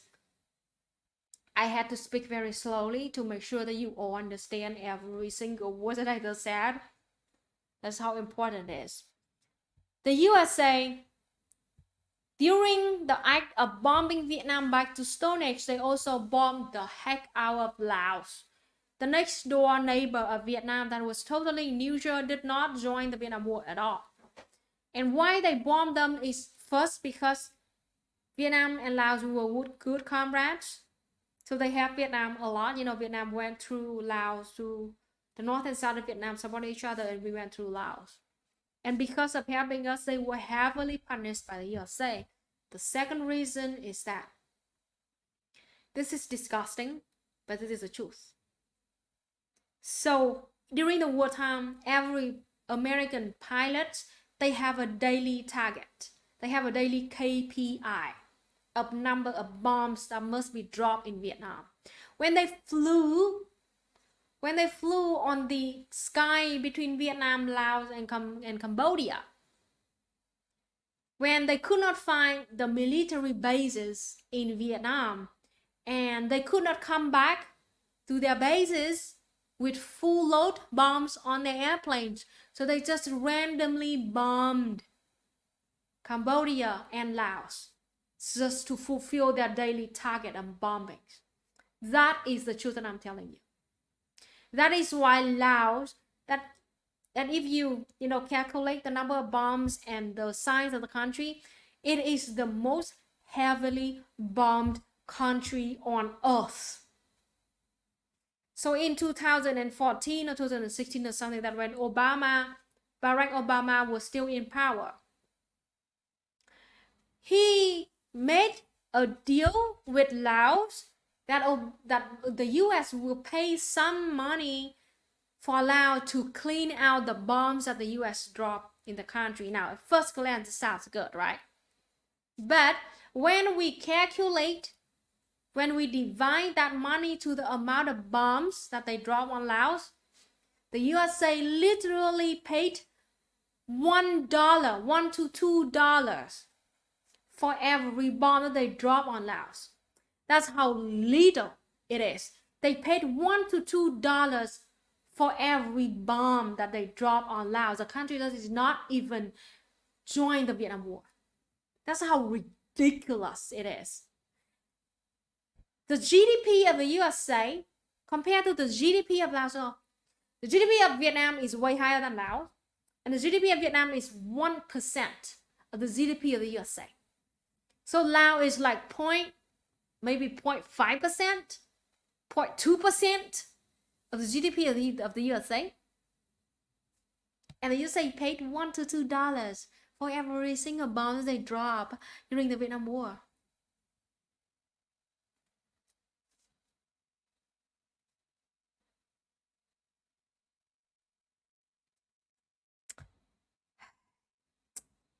That's disgusting. Yes, your father has been exposed to Agent Orange, right? A lot of Vietnam veterans came back to their country, the US, and has, a lot of problems because of Agent Orange. And here's the fucked up part. The Vietnam veterans, USA, did gather together and sue the government, right? And they did win. They did win against the US government. The government officially recognize the use of Asian origins in Vietnam that make a lot of Vietnam veterans in the US suffer from that. And they paid reparation for those people. I don't know that happened to your father, but like that's what I heard. That they did have some kind of reparations or some kind of allowance for veterans who got exposed by Asian origins. But on the other hand, they do not recognize the same exact thing, but on Vietnamese people. Not just on Vietnamese soldiers who got exposed, but just on Vietnamese citizens, innocent people.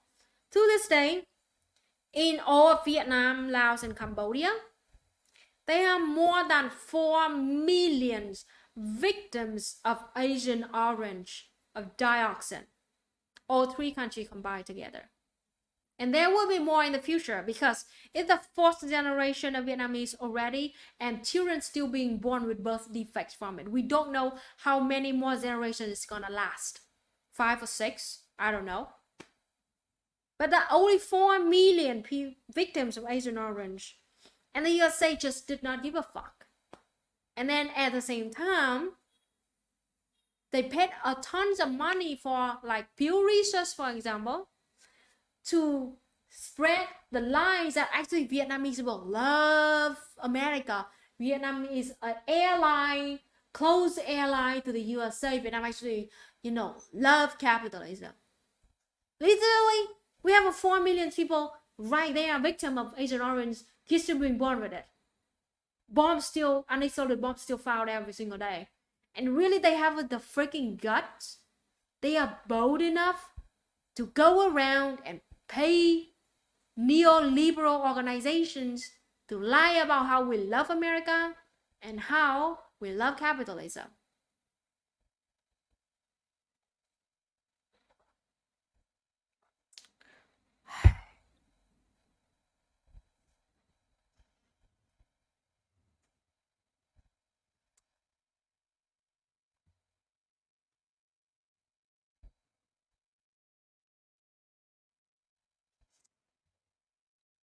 I mean, if you want to study about dioxin, you can look at Vietnam, Laos, and Cambodia. The 3 countries that are victim of Asian orange. You can learn like how deadly it is and how long it's gonna last. It's still lasting. And also at the same time, don't forget that when the USA left, they did not bring their barrels of toxins back to USA. They left them in Vietnam. So under the soil in Vietnam right now, there are hundreds of barrels of toxins, included dioxin in it, buried over there. We don't know any other way to deal with it yet because our science is not developed enough.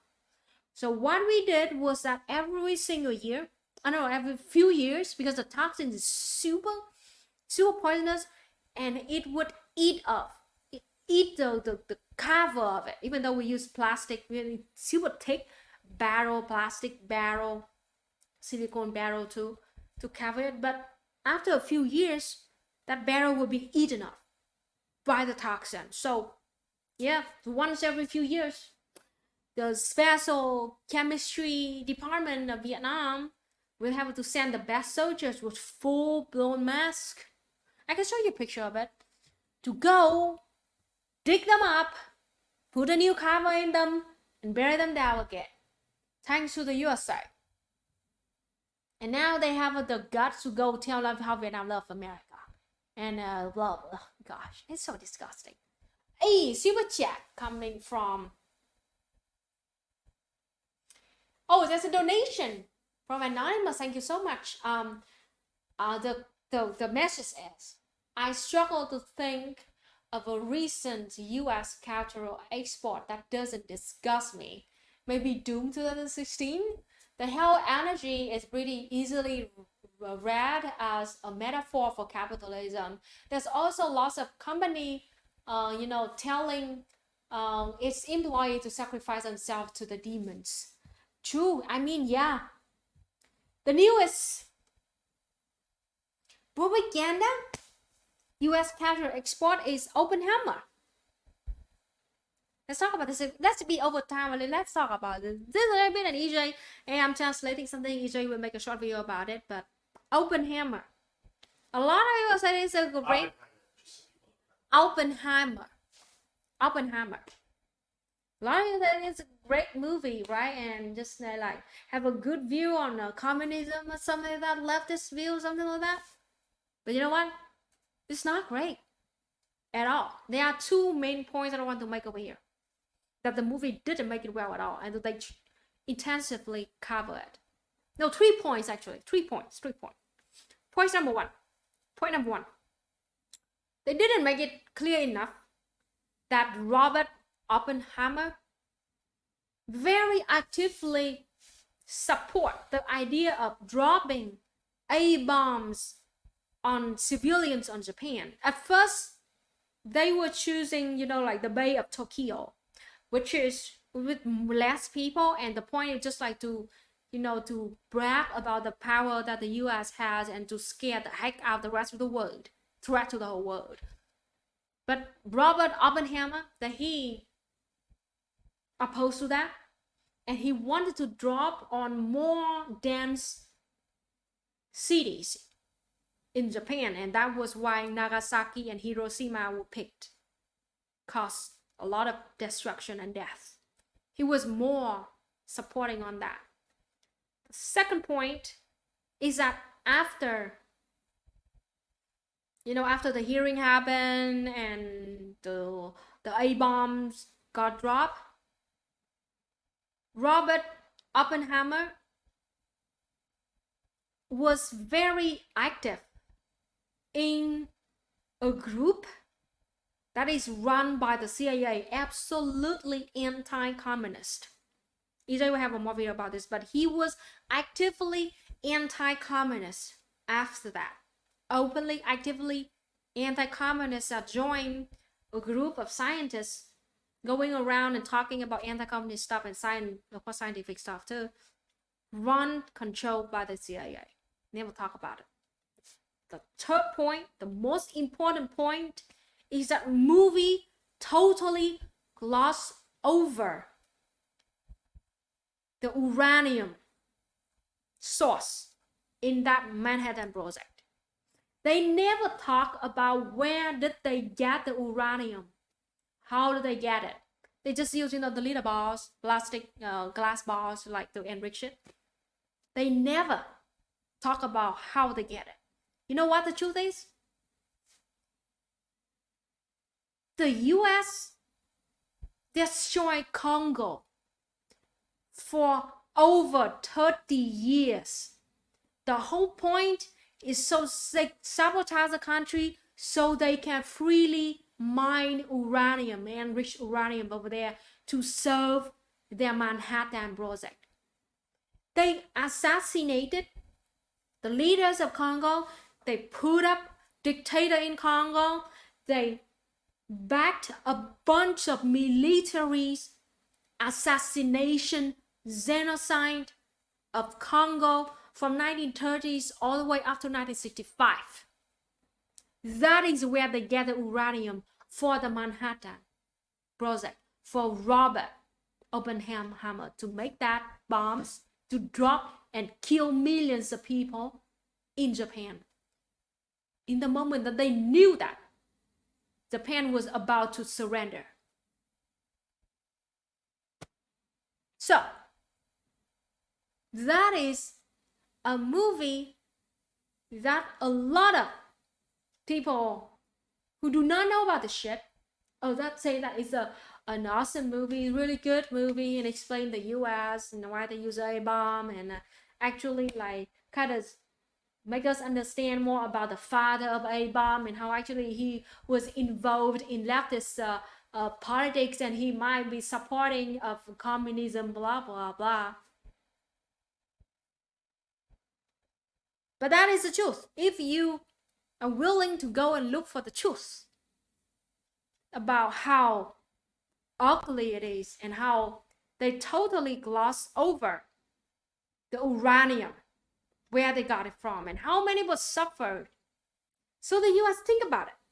The US, they sabotage a whole entire country for 30 years plus so they can steal uranium to bring back to their country, to make bombs so they can kill more people on the other side of the earth.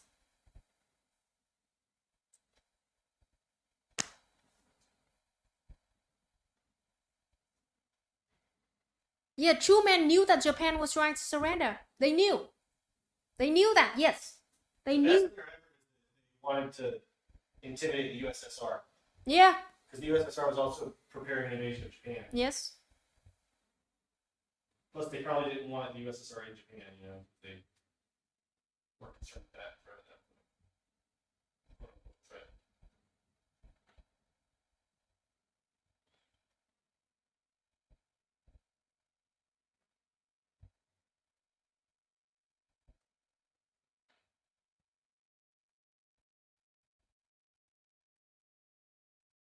Yeah, not sure why Oppenheimer feeling guilty makes him a decent guy. If someone feels guilty for murdering people, they still go to prison. They might get a slightly shorter sentence, but that's it. I mean, again, here's the thing too. It's fit exactly this meme that I shared a while ago. The meme is the US will go and genocide other countries, kill people, millions of people, and then they go back home and they make movies about how sad the soldiers were when they committed those atrocities. Oppenheimer is exactly that. The US dropped 2 A-bombs on civilians, even though they knew that their militaries were about to surrender. They still did that. And then they made a movie, Oppenheimer, about how actually the leader of that Manhattan Project feel guilty about doing that. Sad, right?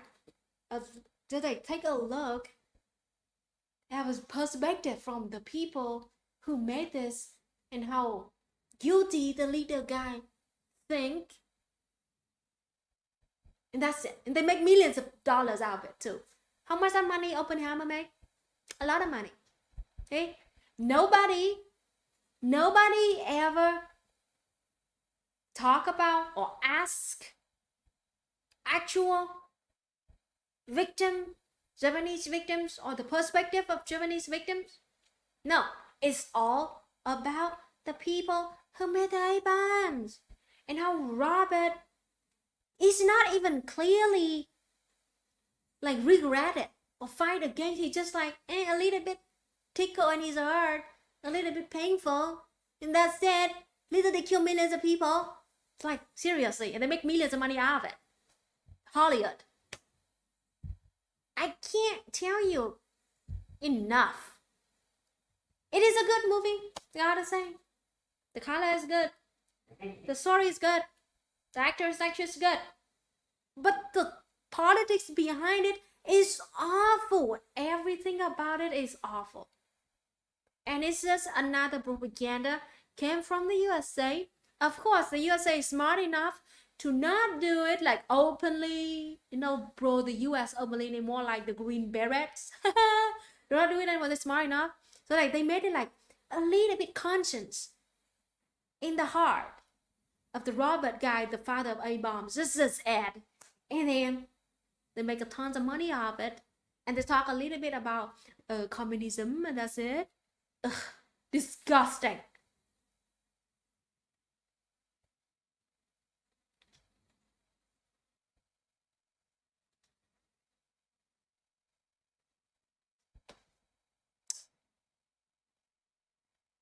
I'm hungry. Me too, I'm hungry too.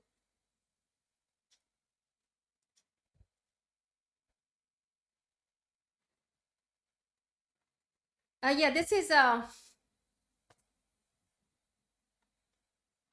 just got raided. Oh shoot. Where we go? I will answer this question before I end this. I'm very hungry right now. Welcome, Raiders. We are talking about Oppenheimer right now, the movie. So, I'm sorry if you haven't watched it yet. I didn't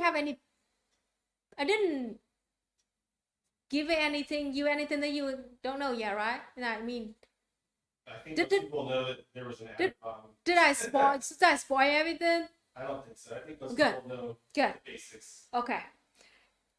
Leo, this is exactly the question in my high school, in my history class. My teacher asked us, why do you think the US dropped A-bombs in Japan? And lots of us gave our own answer, including me. And the answer is yes to all of them.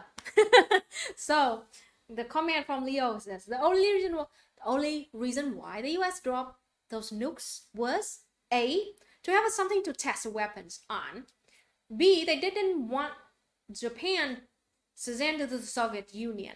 C, they also wanted to send a letter to the Soviet Union, which I'm glad later our comrades in the Union got wind of it and made their own. But the idea of nukes existing is all thanks to capitalism. Yeah, they want to send a threat to the whole world about, hey, I have this powerful weapons and for now I use it on a fascist country. They did not use it on Germany. No, they must use it on an Asian country. All right, Japan, even though they were about to surrender, but hey, look at this. If you don't want to end up like them, you better not oppose to us. It is an open death threat. It is an open death threat to the whole world using that A-bomb. And the US, to this day, still remain as the only one country on earth that use A-bomb on civilians. In 1954, the US did try to make France to become the second country who used that, because the US did try to offer France an A-bomb when French army was losing in Vietnam in 1954 with the Dien Bien Phu battlefield. French was losing, and the US was the biggest ally of France, who paid for at least 80% of all the war fees that France used in the Vietnam War, like that. And France, the only reason why French zero guide refused an A-bomb, it was because our military bases too close to the French military bases, and if they drop bombs on us, their soldier would die too. That was the only reason why French General Guy did not accept that offer from the USA. But yes, Vietnam almost became the victim of A-bomb twice. The second time was in the Vietnam War in the 1970s, I think. The USA was about to lose in Vietnam, and they were talking about using an A-bomb in Vietnam, but they decided to not do it. So yeah, because I guess with the too bad reputation they already have.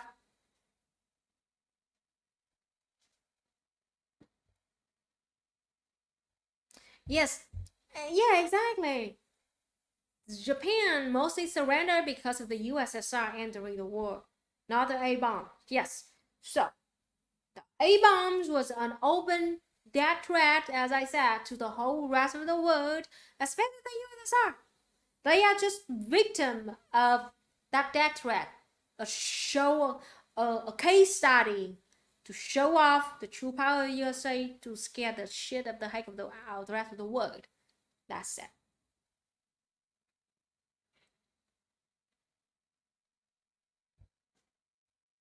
MacArthur also wanted to use 30 to 50 atomic bombs against the Korean and Chinese armies. Gosh.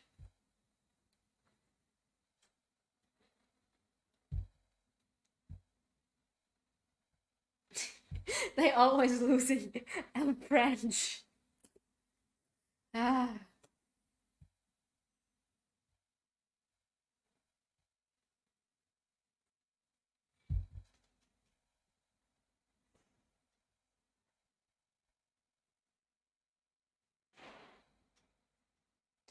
Japan was going to surrender? Yes, Japan was going to surrender, and it was due to the USSR enter the war, and they was positioned to, you attack fascist army from Manchuria, 1945.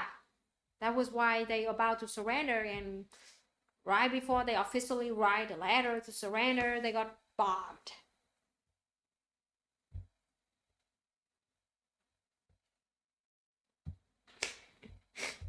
Oh, the A-bomb was dropped on CD. Spoilers! So again, for readers who do not know my point about Oppenheimer yet. Okay, Oppenheimer, I'm trying to not spoil you anything. This is my take on Oppenheimer. Usually we'll have a video about it soon, but this is my take. On one hand, it is a good movie. Good story, good cinematography, good actor and actresses. They can just back it up a little bit. I'm hungry. True, I right? have to say the whole story all over again. True. Let me finish that point. Breakfast today. It is still propaganda coming from USA to justify. I don't know, justify like weird. It's a weird justification of the uses of a bomb, and they do not. They glossify a lot. You know, they gloss over a lot. The source of uranium that I said, nobody talk about the source of uranium for that Manhattan project, and it's just like a movie about how little pain it feels for the guy who made the A-bombs, who support that A-bomb to be dropped on civilians' head in Japan. That's just it.